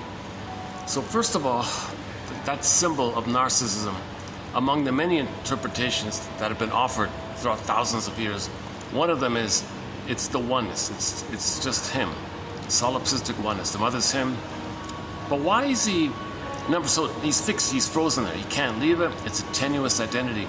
So his identity is narcissism. It's all about him. It's all he sees, all he cares about. He can't care about others, kind of thing.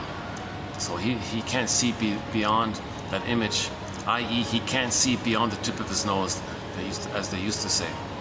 But McDougall adds the point, since life force is object seeking, since all the baby's energy is to find the mother, okay, so in the beginning it's all one like that. But at the same time, mother, are you there? Like, where are you, mother? Now, he thinks it's all one. To leap that oneness, mother's got to see him. So when Narcissus looks into the pool of water, sees the reflection, at the same time, he's looking and looking. Yes, he's in love with himself. It's all about him. He's in a blissful, ecstatic state, being one with the mother. But he's waiting for the interaction with the mother. He's waiting to see himself, to know himself, seen by mother's interpretation of him, so he understands himself via her recognition of him. He wants to feel recognized and identified if she identifies him.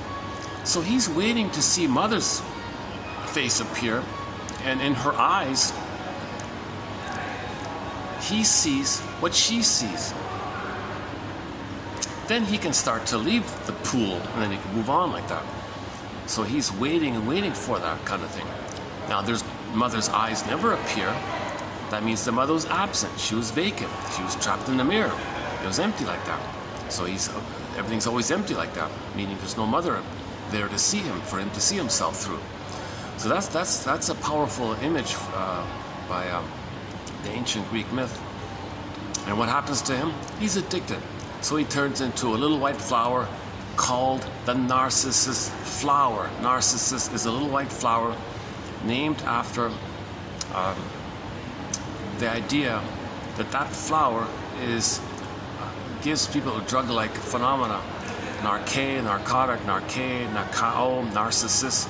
So Narcissus is addicted to this blissful delusion that he's a god. It's an addictive thing. Now the baby isn't addicted, of course. He's just passing through that phase. But if you're always there, and you're getting older, now you're feeling him, then you're kind of, whoa, this is pretty amazing.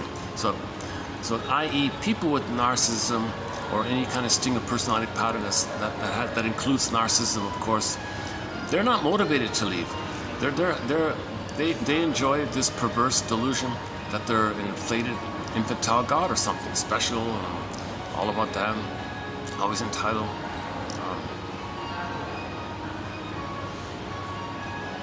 Plus, that's the only identity they can refer to. They don't have an authentic identity because they were never loved to have that. Their authentic identity already froze up and flew away, so they feel empty, sarcasm. So people with narcissism often are sarcastic, like the sarcastic character, bitter like that. And the main emotions of narcissism typically is hate, greed, envy, spite, vindictiveness, schadenfreude, grievance collecting, injustice collecting, burglar causa. So they're sarcastic, of course.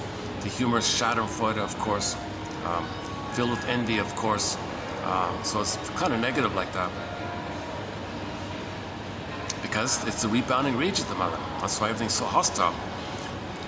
Their attitude to keep it repressed is to believe that the world is the mother. The breast mother was the world to the baby, and it was a question of survival, like a jungle. So what they think, oh, it's a jungle out there. He transfers the mother onto the world, kind of thing.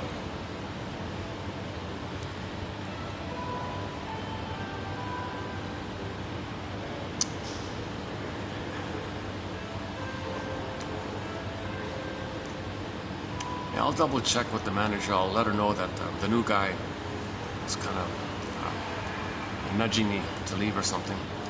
That's the first time that happened, yeah. Usually, maybe it's related to the trees being torn down or something.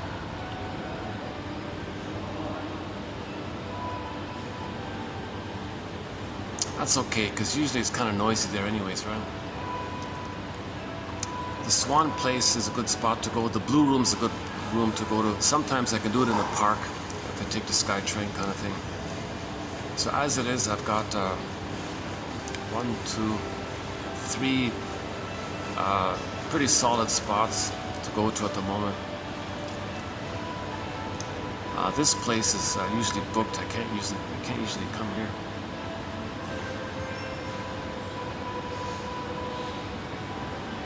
What else do we have?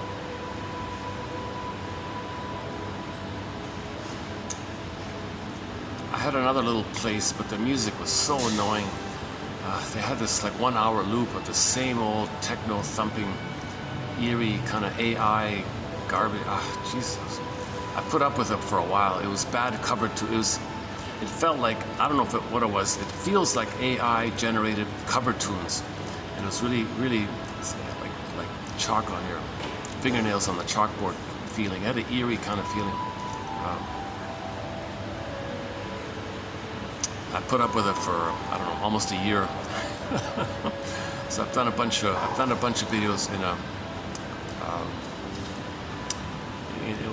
in a small restaurant that had a nice blue painting in the background. That one there. So I just gave up on that one.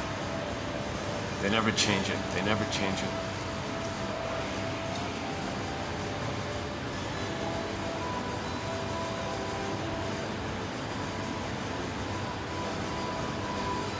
Maybe I'll come here more often now.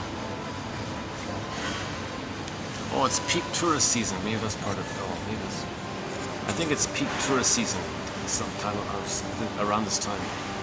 Okay, enough about that kind of thing. All right, so let's go back to Miss McDougall.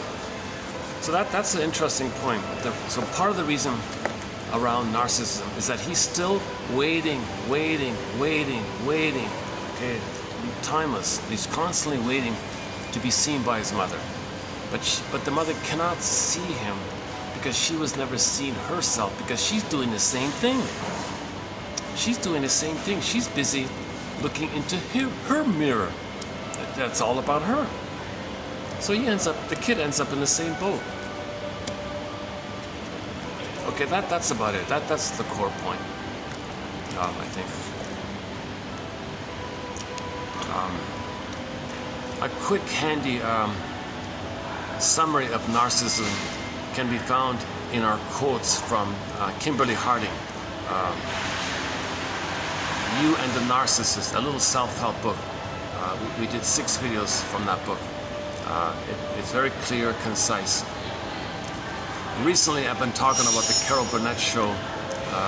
One of the skits from that show entitled "Visit from Dan." So that's pretty clear with that one.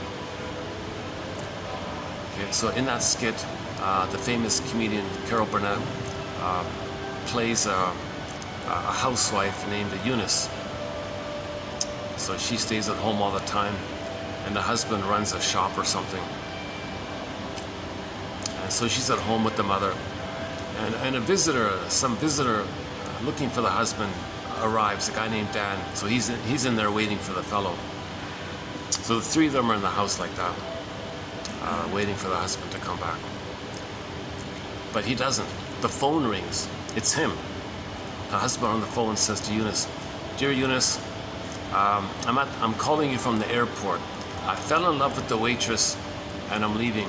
This is my last chance of happiness. I'm tired of arguing with you. I want to grab my only last chance for happiness. I'm taking off. Boarding, flight so-and-so is boarding. Oh, I gotta go, boarding, last call boarding. I gotta go see you, bye, kind of thing." So he hangs up and hops on the plane with his mistress or whatever. So Eunice is devastated. She unexpected. Now she's going to be a single mother, no skills, no money like that. She's crying, dumped for the waitress, just treated like that. She's in the fetal position on the sofa, crying like this. And then the mother makes the comment, "Oh yeah, that guy, I don't like what he said about me that time." Eunice jumps up and said, "There you go again, mother. I just experienced a life catastrophe, and here you are, taking center stage." And Dan says, "Yeah, wow, and I thought my mother couldn't see past the end of her nose." So again, the mother has to twist every situation to make it about her. She can't be ignored, she can't be alone, right? She's got to get supply. So in every situation, she's got to twist it to make it about her.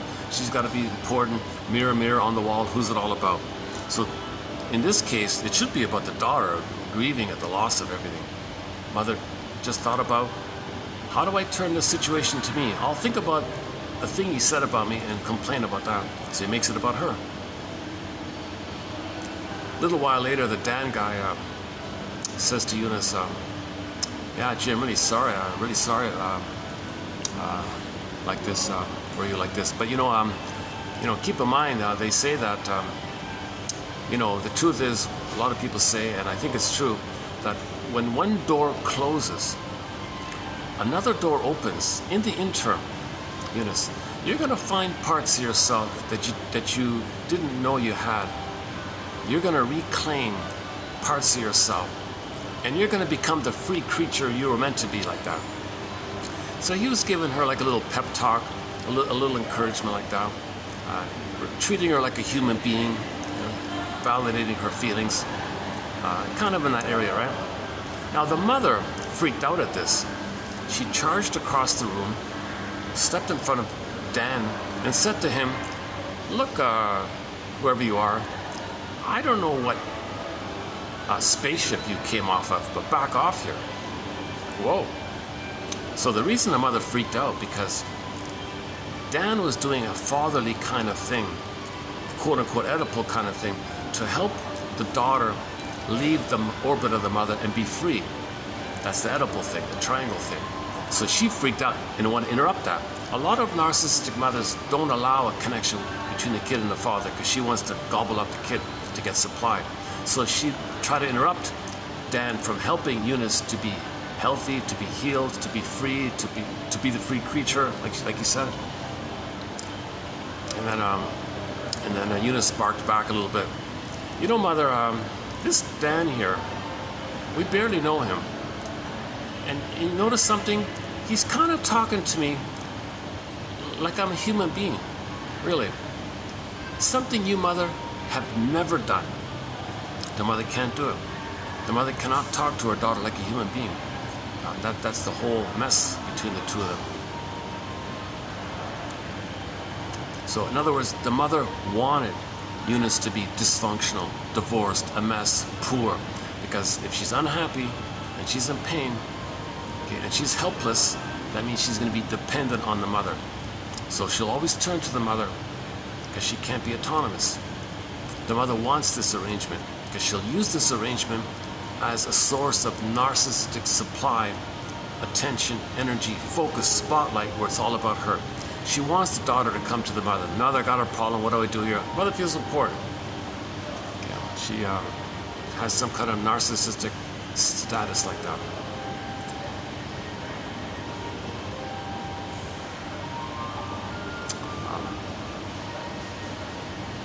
Yeah, okay, and then and there are a few other examples of narcissism. In a book called You, It's Not You, It's Your Mother, there's a good one in there about a similar one like that in there as well.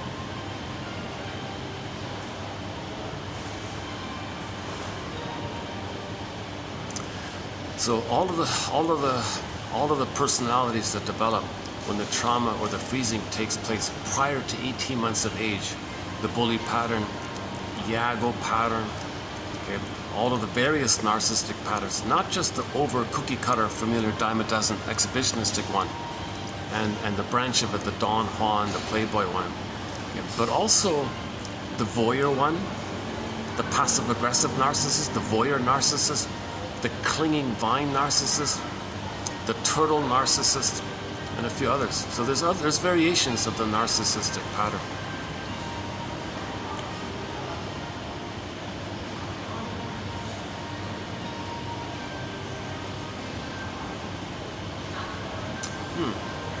I guess this is still the best spot. Is there any other spot? Let me double check.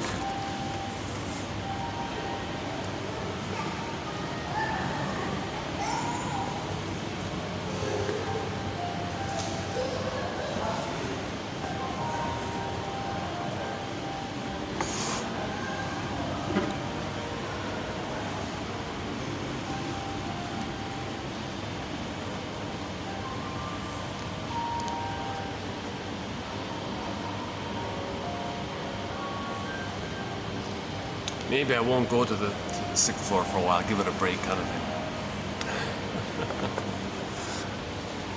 Actually, that's the first time somebody's gonna sit beside me here. Well, geez, now I'm really kind of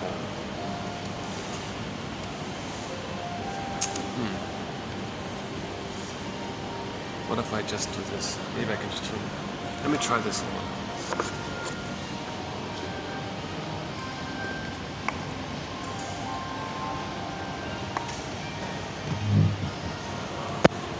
It's not gonna be. Let's try this for a bit then. All right. Let's try this for a bit.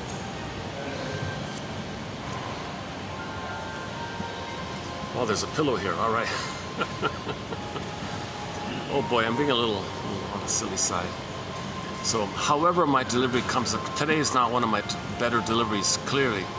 However the delivery is in any video, I really hope the emphasis and the highlight and the focus of attention is on the quotes. That's where the help is, it's on the quotes. I'm discussing it as a process for me to learn it, kind of thing. So I only have a BA, keep that out. I'm not a doctor or a shrink like that. If I had the funds, play the song by Joni Mitchell entitled This Flight Tonight, made popular by Dan McCafferty, and I'd be on this flight tonight to do an analysis and show you a before and after kind of thing.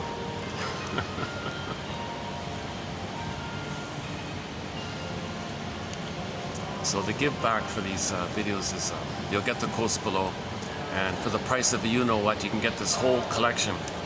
It resembles, printed out, it resembles an 8-volume encyclopedia. It's a massive file.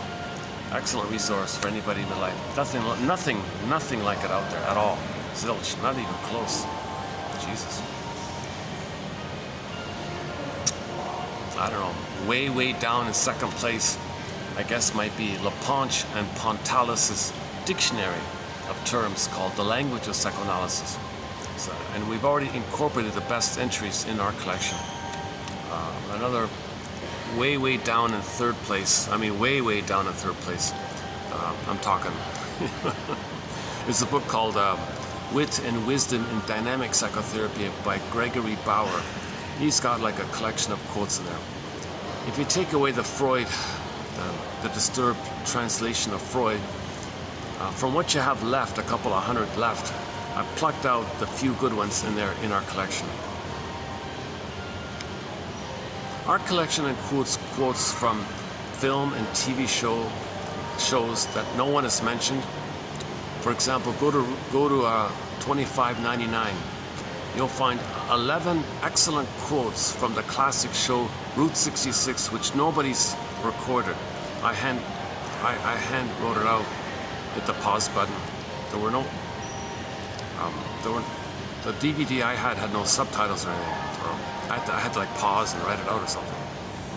So you'll get 11 of some of the best quotes in our collection come from Route 66, Third Side of the Coin, the Albatross one, the Future one, the mask, one about the mask, and so on.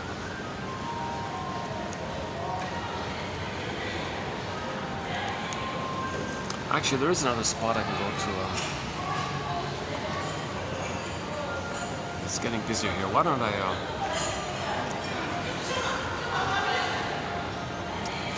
There's another spot. Let's try that one. This side. Should I leave my cup here?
Let's try this for a bit.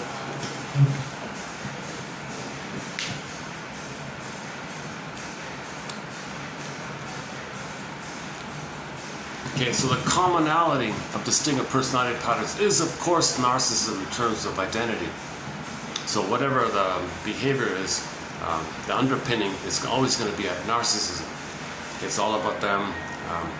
That means love and affection, gratitude, empathy. It hasn't entered into the psychological picture because there's no beingness. They're operating out of the limbic brain, where it's like a jungle. Remember, the mother was a jungle, so that's why they always believe in jungle slogans.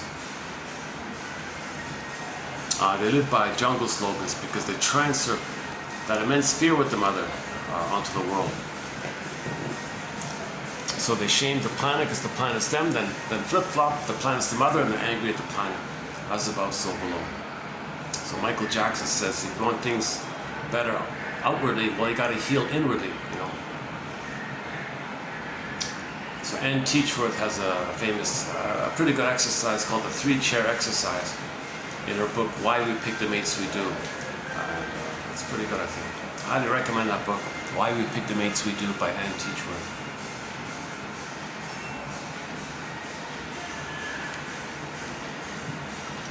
Where you role play an imaginary healthy parents.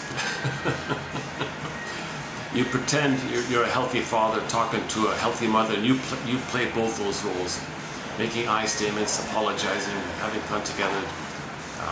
discussing things together, discussing a film together, doing the kind of things that a child should have seen their parents do while growing up. Well, you role play that again and again. So he does it on his side, the wife does it on her end separately.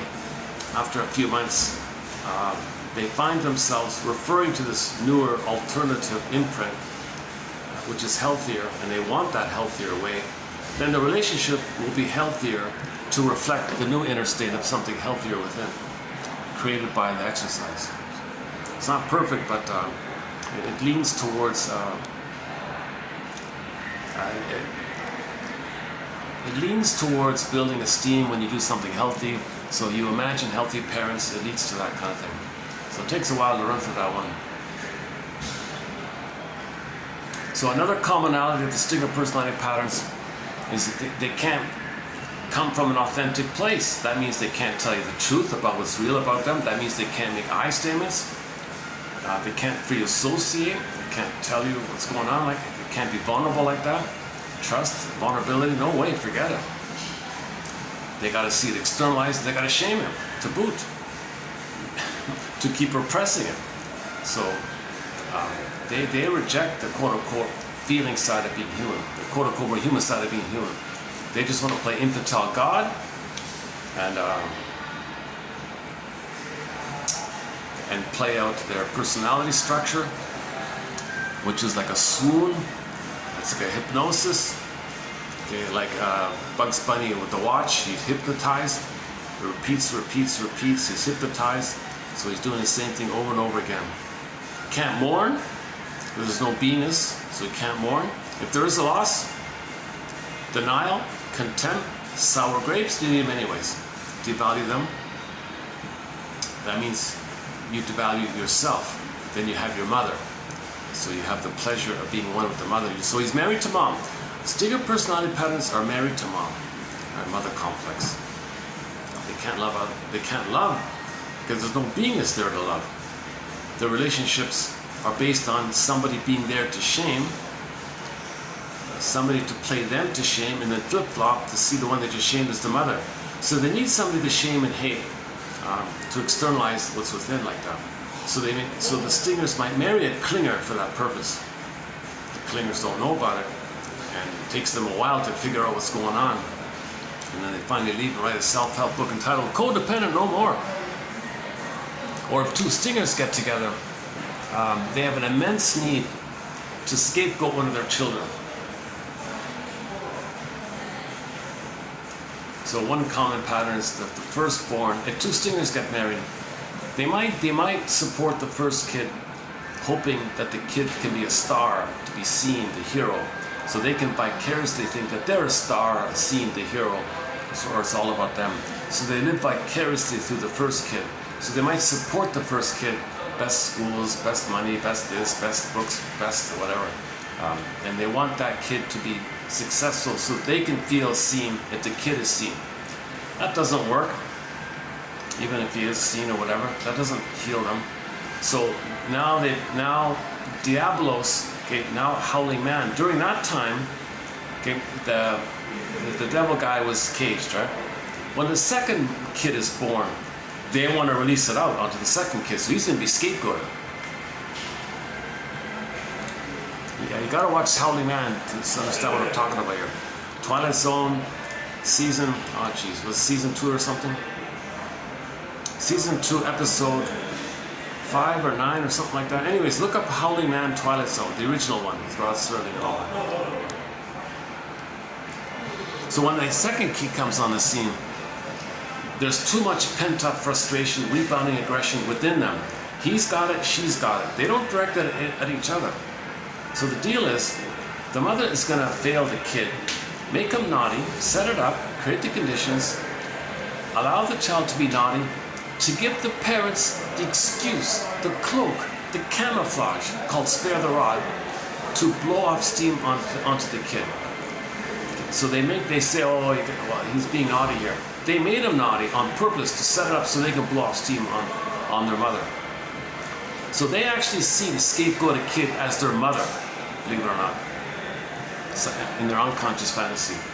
then the scapegoated kid is their mother. Now finally, okay, the door's open and the guy with the horns, destructiveness, going to be angry at the kid. This second, usually it's the second, so it might be the second kid, for example. Now that kid feels narcissistic pride that he can keep his parents together. He feels important, so he goes along with it. But there's a danger there because the scapegoated kid realizes that the only way to get some pain relief is to see if he can find a way to get his father and the mother against themselves.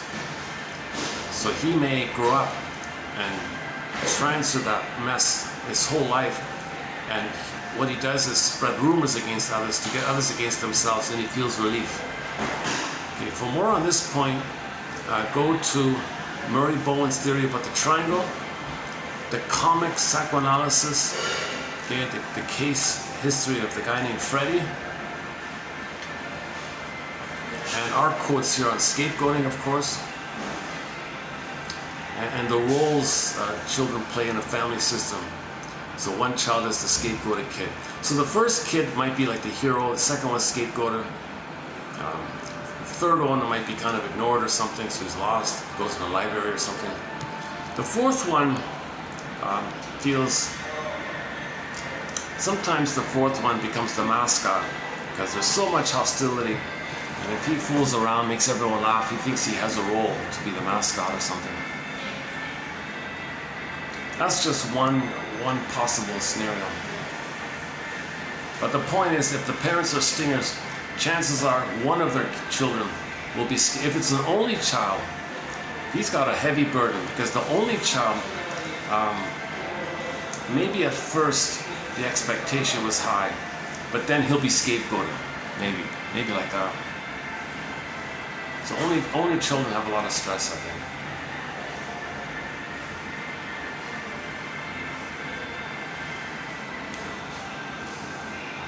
Yeah, in the case of the fourth kid, all of the anger on the parents, kind of the first three buffered it, so he's like the freest one, right? So if he's playful, maybe it won't last. How are we doing now?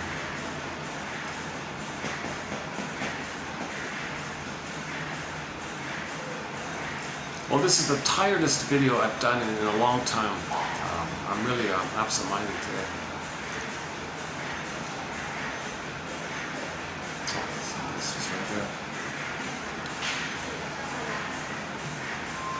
Okay,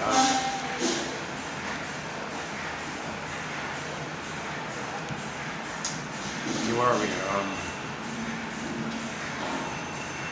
Okay, so let's say another way of putting it is if the stingers are just buddies, let's say. How do they get along?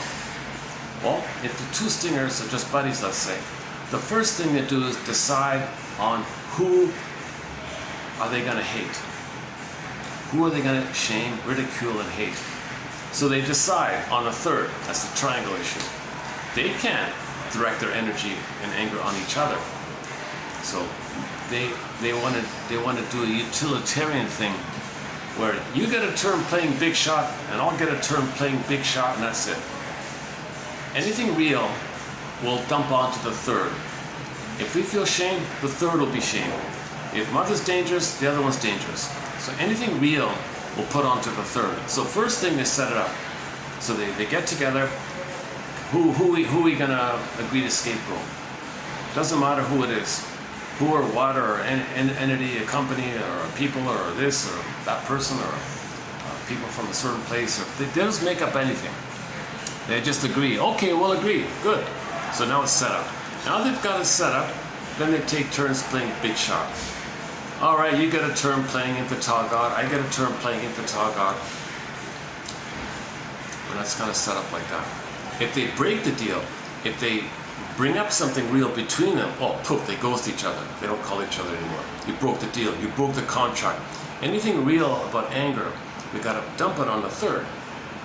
So let's say one guy was late and he's frustrated by it.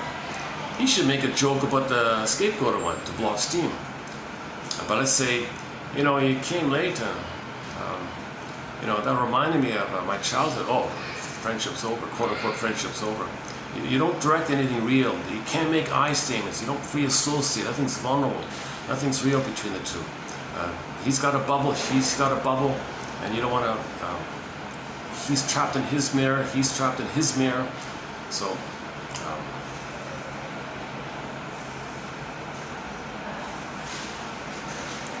So there's a heavy need on escape. It's funny about the Gidget show. In the Gidget comedy, they made a comment about this, that her sister and brother-in-law, to not fight with themselves, they focused a lot of attention on Gidget, the younger sister. They spent all their energy and focus, and she said, gee, I'm doing you guys a service, aren't I? If you didn't have me around to focus on, you'd be fighting with yourselves, wouldn't you? So she was triangulated in like that. That's a classic triangle, what she said, the Gidget one.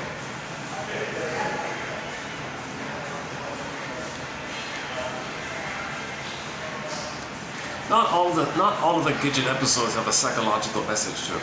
Only a few of them. Most of them are frivolous, just fun kind of stuff. Teenager, coming of age, comedy kind of thing.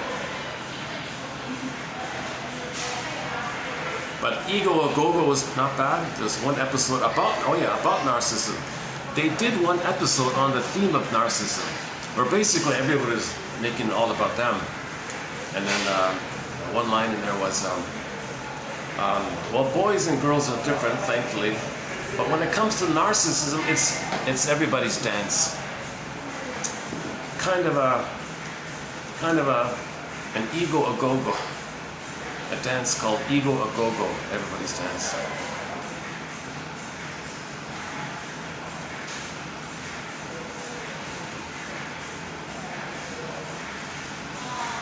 Are we okay here? I don't want to use this spot too long because the front desk is just beside me there.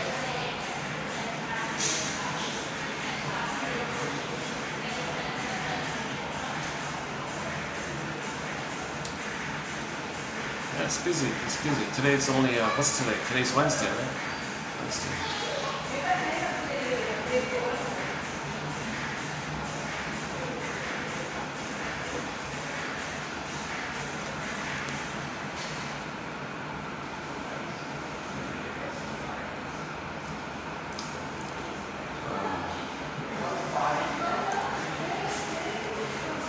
Now, each of those distinct personality patterns is a whole topic on its own. The various narcissistic ones, okay, that's like 2 hours on each one of those. The bully one, of course. Iago one, of course. Lower functioning BPD. Okay, the Swiss cheese narcissistic one. I.e. a fusion between the bully pattern and the narcissistic pattern proper, the fusion like that, or Swiss cheese narcissist. That's Grostein's theory about the lower functioning BPD one, and some of the other ones in there.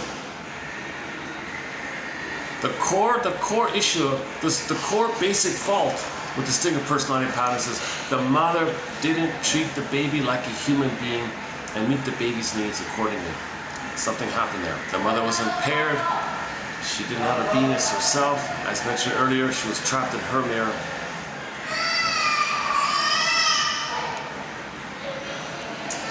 And the other main quote below is the one by Chinen about the muses. Now, I think the best value of that quote is to read it. So it's kind of like a historical kind of a fairy tale about if we have muses, you know, that's healthier. That's healthier. One is about music, one is about art, one is about museums, one is about philosophy, one is about psychology. So now we're getting to the feeling area when the muses came on the scene. The muses were the daughters, the 9, 12 daughters, whatever.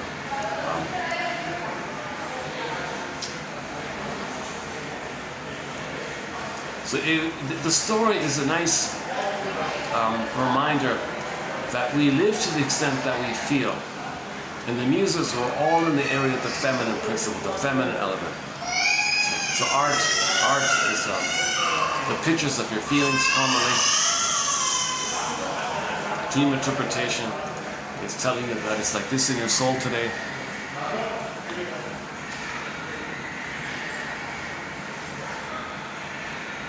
Even sculptures and aesthetics might let you know you need soothing, you know. So you interpret a soothing sculpture. Gee, yeah, I didn't get mother's smoothing qualities. Some mothers don't even hold their babies normally, you know. They rough handle the babies, you know. That might be the laces in Snow White. And her angry thoughts, that's the comb and the toxic feeding, the stressful feeding. See, the apple might be the nipple, right? And the pulp of the apple is white. That might be like the milk, so the poisoned apple. So the feeding was problematic. If the mother's feeding and she's filled with hate, that's stress and cortisol. So the cortisol can go into the milk, they say. So the baby's getting toxic milk. That's like poison apple, they said.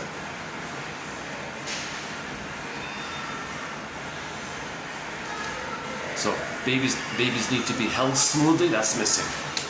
Okay, as imaged by the laces. The mother's grabbing the kid. The fingers around the baby's body, holding the baby, angry in an angry way. Yikes. Okay, all her thoughts. I can't love you. I'm the center.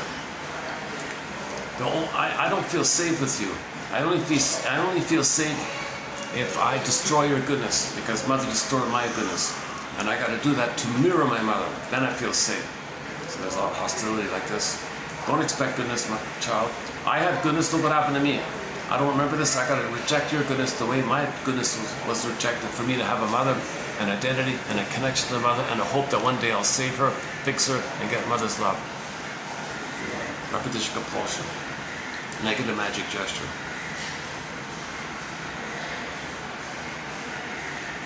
So for more on the Snow White, we did 3 videos. 29, 80, 6, 7, and 8, I think. Recently, about a month ago, we did 3 videos on the fairy tale Snow White. Interesting discussion. I highly recommend it. By the way, the quotes for Howling Man are coming up in a future video. I did preview them already, but we'll get into it again coming up.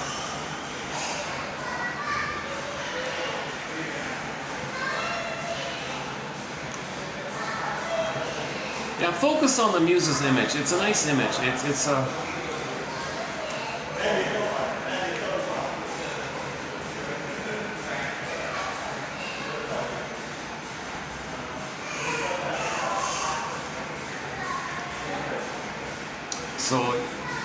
So we had sort of the spirit of the muses in the 50s with the mental hygiene movement, the comic psychoanalysis, okay, psychologically minded scripts in a lot of these shows. Judd for the Defense was psychologically minded. Okay, Route 66, a few of them.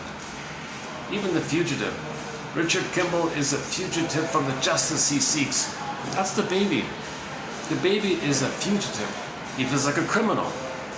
The baby thinks he did something wrong. He's defective. He couldn't save the mother, couldn't fix the mother, couldn't heal the mother.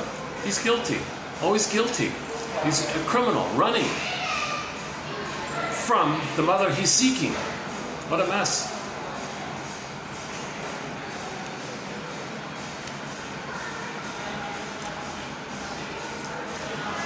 And there's like there are loose quotes from TV shows scattered all around, like one from WKRP in Cincinnati, one from maybe like the Barney Miller Show or something, one from the Roller Show or something, Side Order of Life, one from Harry's Law, one from Drop Dead Diva. You know, there's like 1 or 2 scattered psychologically minded quotes, which you'll only find here.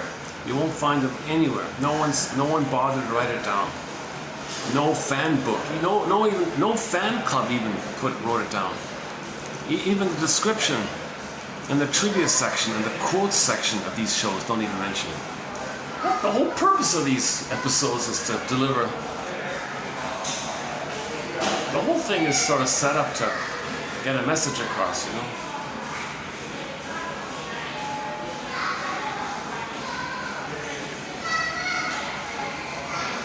Heck Ramsey, yeah, one from the Heck Ramsey one. Richard Boone.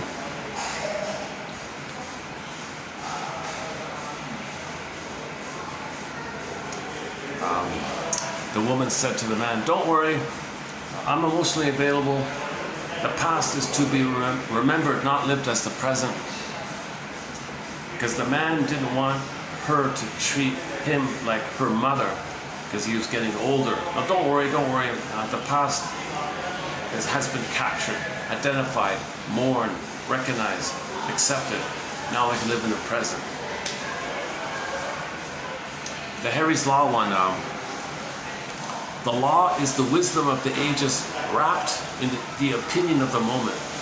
Apply that to yourself, that quote there. Another one from the Harry's Law one, there was a guy who had a midlife moment. A guy at midlife finally said to himself, so his tricks didn't work at one point. I wonder what's worse, to realize you're no longer who you are, or that you still are what you've always been. You gotta watch it. It makes sense.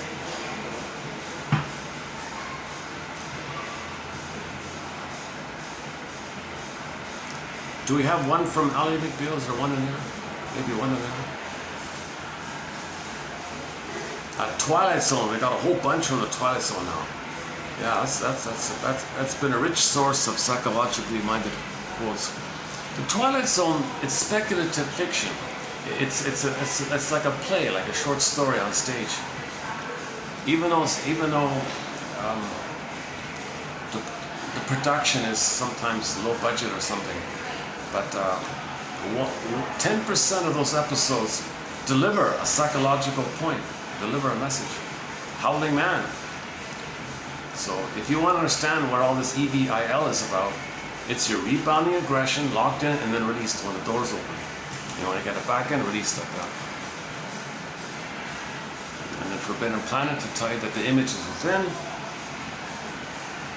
And same in Star Trek when the robot attacked Kirk like that. Because the robot responded to the 6,000-year-old man's unconscious. Just like the planet responded to Morbius's unconscious. Same idea.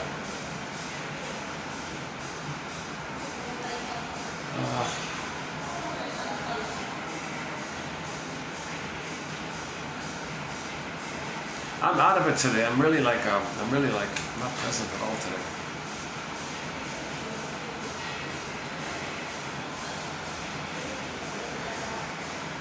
But I'll still post it so I can post the quotes and do the next ones afterwards. But that one there by Miss McDougall, I think it's a good point. And to read the one about the muses is good as well. And there's one about the Twilight Zone episode about called "The Trouble with Templeton," about the nostalgia one.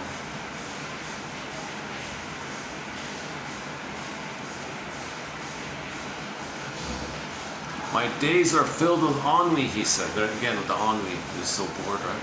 Wealthy man could be happy. You know, he might have the as-if personality. Recently we did some quotes on the as-if personality. That guy, Templeton or something, he might have the as-if personality because he spent his whole life playing the protagonist in literature plays. So he worked as a Broadway kind of guy, and every year he would every night play the lead of a play of some kind. Look at that, he spent his whole life doing this, you know, trying out different roles, but never integrating those roles which link to something within him. He just did the as-if thing. Transient identity. I'll temporarily be that person. When it's over, poof, I forgot it. Next year, plays another role. I'll do a transient identity. I'll be that role, but I won't touch me in any way. Poof, next year, next one. So he could be very chameleon like that, had no real authentic identity, That's why he was filled with ennui. He was bored. Boredom to the extreme is called ennui.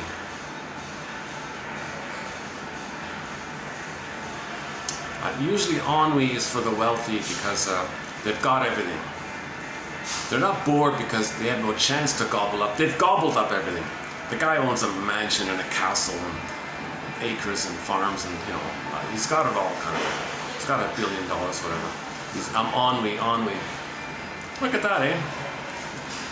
He had a great opportunity to discover himself by playing different characters.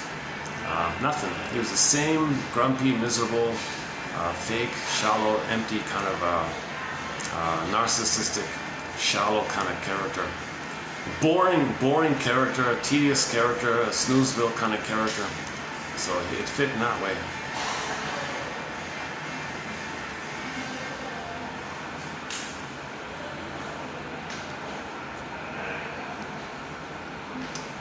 But some of the better Twilight Zone episodes include Gabe's story, Wong's Lost and Found Emporium, Memphis, the key to your future lies in the past. So in Memphis he had a problem with his future. Okay, go to the past, unconscious, address that, come to the present, future's better.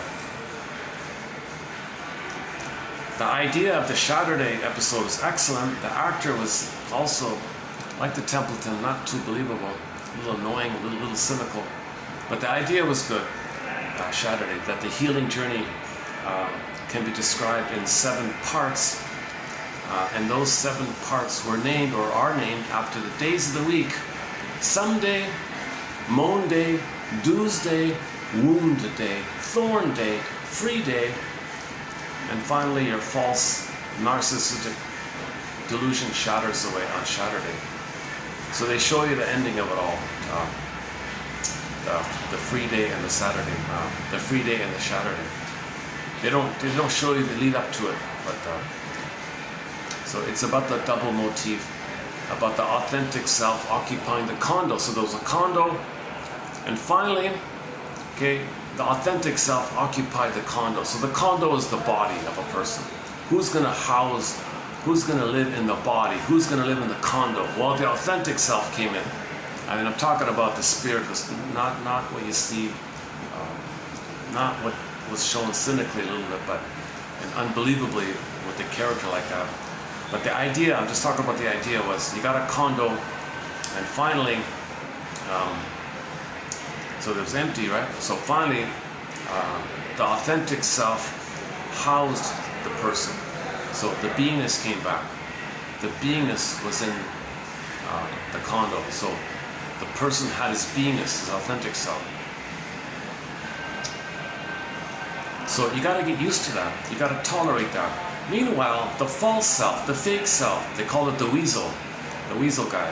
Okay, this cheesy, typical entitled, narcissistic, selfish, spoiled, the whole thing of narcissism. So the weasel character was kind of in a hotel or something, and he was trying to boot out the authentic self from the condo so he can come back in. Because usually the weasel was there. The weasel went out and the authentic self came in. Authentic self, look weasel, we did it your way. You're such a weasel. We're gonna do it the authentic way. We're gonna have some integrity, we're gonna have some feeling, have some beingness. We're tired of your cheesy way. It's kind of disgusting, go away. So they had a little fight, a little conflict like this. So if you can accept your beingness, finally on Saturday, that false self, that weasel character shatters away, dissolves away, because it was never really real. It was a delusion anyways. So you got back to your beingness. Now, the lead up to that, the important lead up to it, is you start with someday. So you got to face the someday thing, i.e., someday a pint of ice cream will be mother's sweetness. Wow, you got to face this kind of someday stuff. Someday, if I treat others badly the way my mother treated me, a magical time machine will appear, mother will apologize, and I'll get the love I should have received. Whoa, you gotta face this kind of relentless someday fantasies, and so on. Okay, so when real needs are not met, enter neurotic needs. Neurotic needs are based on symbolic pursuits of what was missing. So that's the someday stuff. So once you confront that someday stuff, Then you feel a moan, the moan day. You go, whoa. Now you're getting somewhere, the moan day. Okay, now you go deeper. On Tuesday, you got to confront this issue that the child decided to believe and conclude that he's wrong, he's guilty, he's at fault, he's defective, and he's in debt, and he's never good enough. Okay, that's whoa, whoa, whoa, whoa. He's always do like that. He's endless unconscious guilt like that. Okay, the baby did it to get along with the mother. That's what the mother wanted. But in midlife, you got to face this false belief and correct and update this false belief. Every baby's a human being, but the mother didn't see it. That doesn't mean that's the case. Every baby is a human being. Emphasis. Okay, the wounds day. Now that's the general work: free association, dream interpretation, resolving either or thinking, and so on. Finally, the thorn. Okay, for the thorn one, that's the point of the freezing. Like the pin goes in the collar. The thorn, that's when really you can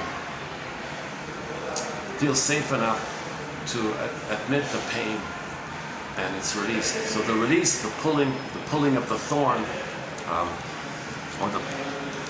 the image is Kirikou and the Sorceress fairy tale. The animated film in French with English subtitles and dubbed in English. The dubbing was okay, actually. The dubbing I thought was okay. Kirikou and the Sorceress. There's a key scene where little Kirikou pulls the thorn. So that's like a moment that leads to genuine catharsis, genuine abreaction, healthy abreaction. The phoenix rises, the firebird rises. Okay, now you're getting your feelings. So now you're free on Friday, free, but when you pull the thorn. Now, we don't physically pull the thorn. It's going to happen spontaneously. So nature does that kind of thing. If we do the work, if we do the preliminary work, nature will release that thorn. And you don't got to live in the past. You can enjoy the present, and you can be free in the present. So that's the free day. So when you get your beingness back, okay, that's when the Twilight Zone episode begins. Okay, the beingness came back in the condo. And then finally the false self was lingering around, and then you hold on to your authentic self, and then the false self dissolves away or shatters away, they said.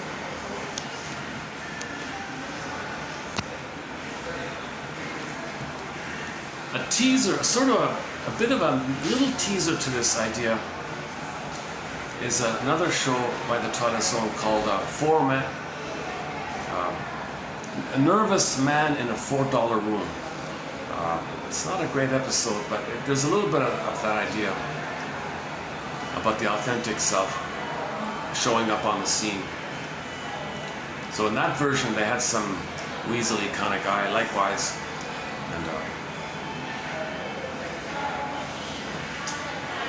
and the authentic self was trying to enter into it. It's called the double self, the authentic self was trying to come in. They did this revolving mirror image, which was pretty good, I thought.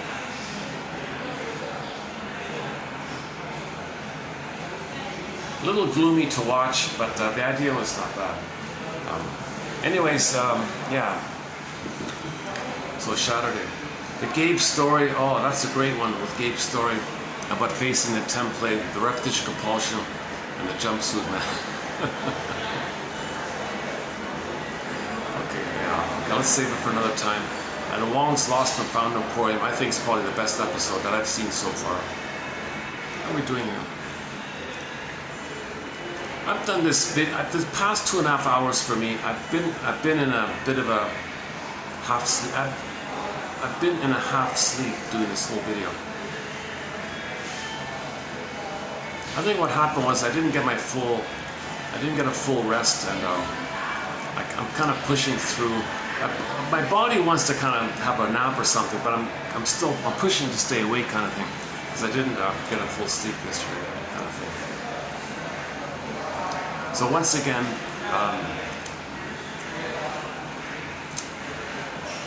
I gotta get the quotes out because at least it's something, you know.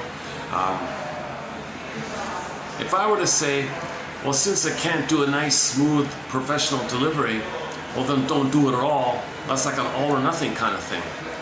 Well, I'll accept the ambivalence. There's some value. There's value with the quotes, and yes, no, very few people want to watch a speaker who is filled with anxiety when he speaks. I get that. I also have a hard time watching or listening to somebody who's got a lot of anxiety. I try to make it worthwhile by the content. Like I try to tip the scale towards the content, making it worth somebody's while to put up with my anxiety if they can learn a lot. So I'm trying to cram in a lot of ideas and insights like that.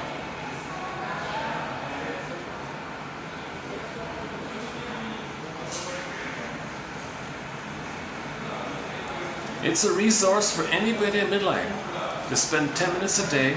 The idea is to read 10 quotes of Robert Bly. It's mainly Robert Bly's idea. Read 10 quotes a day. Pluck out one that you like. Use it as a springboard, a prompt, okay, a stimulus, a trigger, not a trigger, just a springboard. What does this quote remind me of? What does it suggest to me? What thoughts come to me? And just for your soul, what freely comes up, kind of. Now, when a feeling comes, validate the feeling. I must have a very good reason for experiencing this feeling. What's the hardest thing here about this feeling? If it's a scary feeling, what's the scariest thing here? What's the angriest thing here? Just validate. Just gentle awakenings, quiet awakenings. Make the unconscious conscious.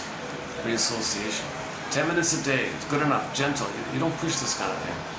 Just gently get a little bit into your consciousness. Gently accept something that you previously didn't know about yourself. A little bit, just a little bit. Right? It's a continuous process like that. And same thing with the dreams. You do the same thing with them.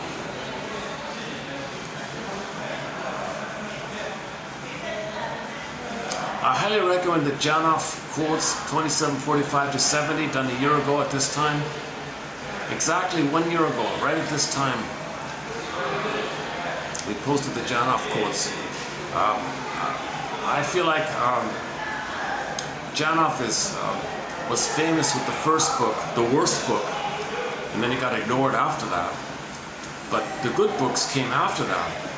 And from those 16 books post that first one, we plucked out the top 300 best quotes in our collection here, 2745 to 70. It's a good crash course, it's a good 101. He writes really clearly for the public like that. Now, I don't include the so-called primal therapy stuff. It's kind of, I had no experience in that kind of thing. A lot of it is a lot of it's written by actors and pretending to have these feelings because they want to be in show business, stuff like that. Or they want to please, they want to feel important or please a facilitator or something like that. Or they think if they can fake feel it, maybe they can really feel it. A lot of it's sham, I think. A lot of it's blowing off steam. So there's a difference between the sham stuff and the real feeling. That's called dividing the seeds, discerning the seeds. So in one fairy tale, was Vasilisa got a mountain of seeds, and her task was to put them in 2 piles.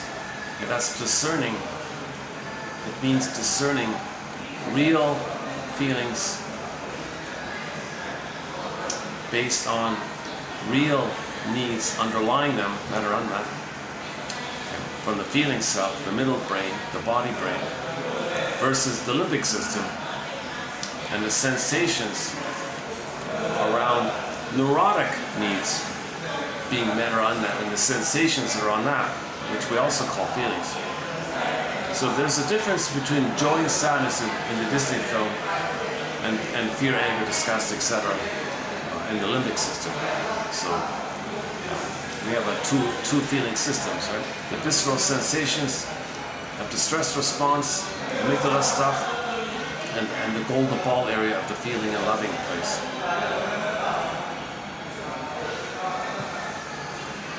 Let's check back for a minute now.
Finally they left.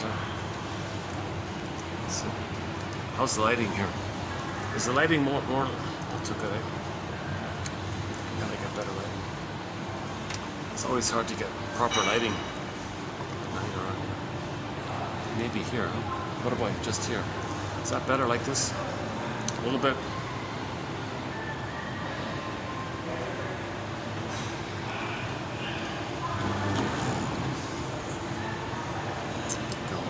Let's try this time.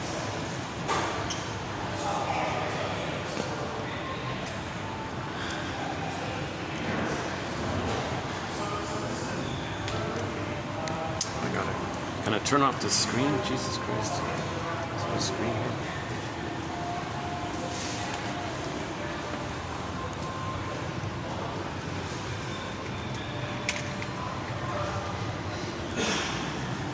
Just for a few minutes. I'll put it back in a few minutes. Yeah, thanks. Oh, that was quick. Is lighting okay here like this?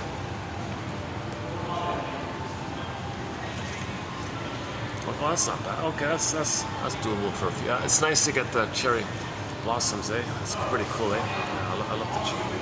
Who doesn't love the cherry blossoms? My goodness, eh?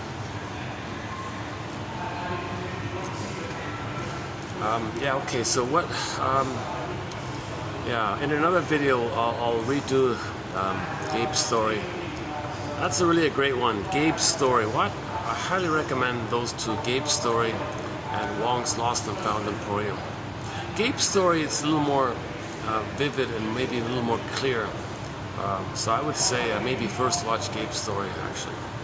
Although I think Wong's Lost and Found Emporium is I don't know, there's something a little extra about it, you know.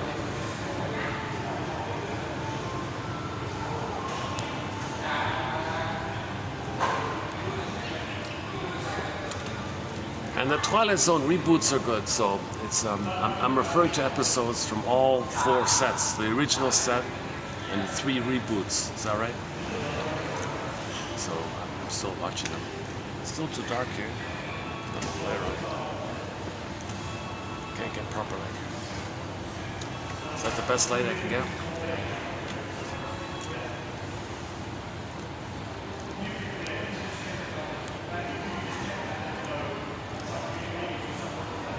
I think the best thing for me to do is just wrap it up here.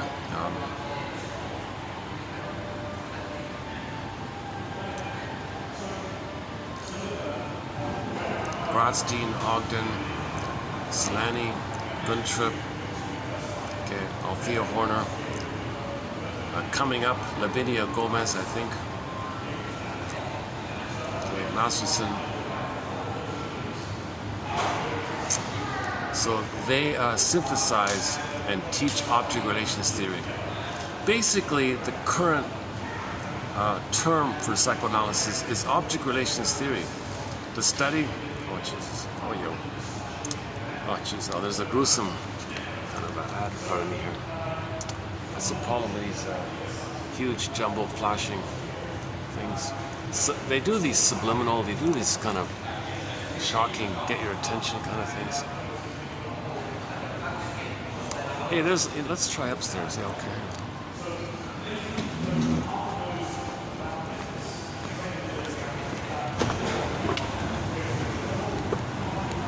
I haven't been up here in ages, but it's better. There's better light up here.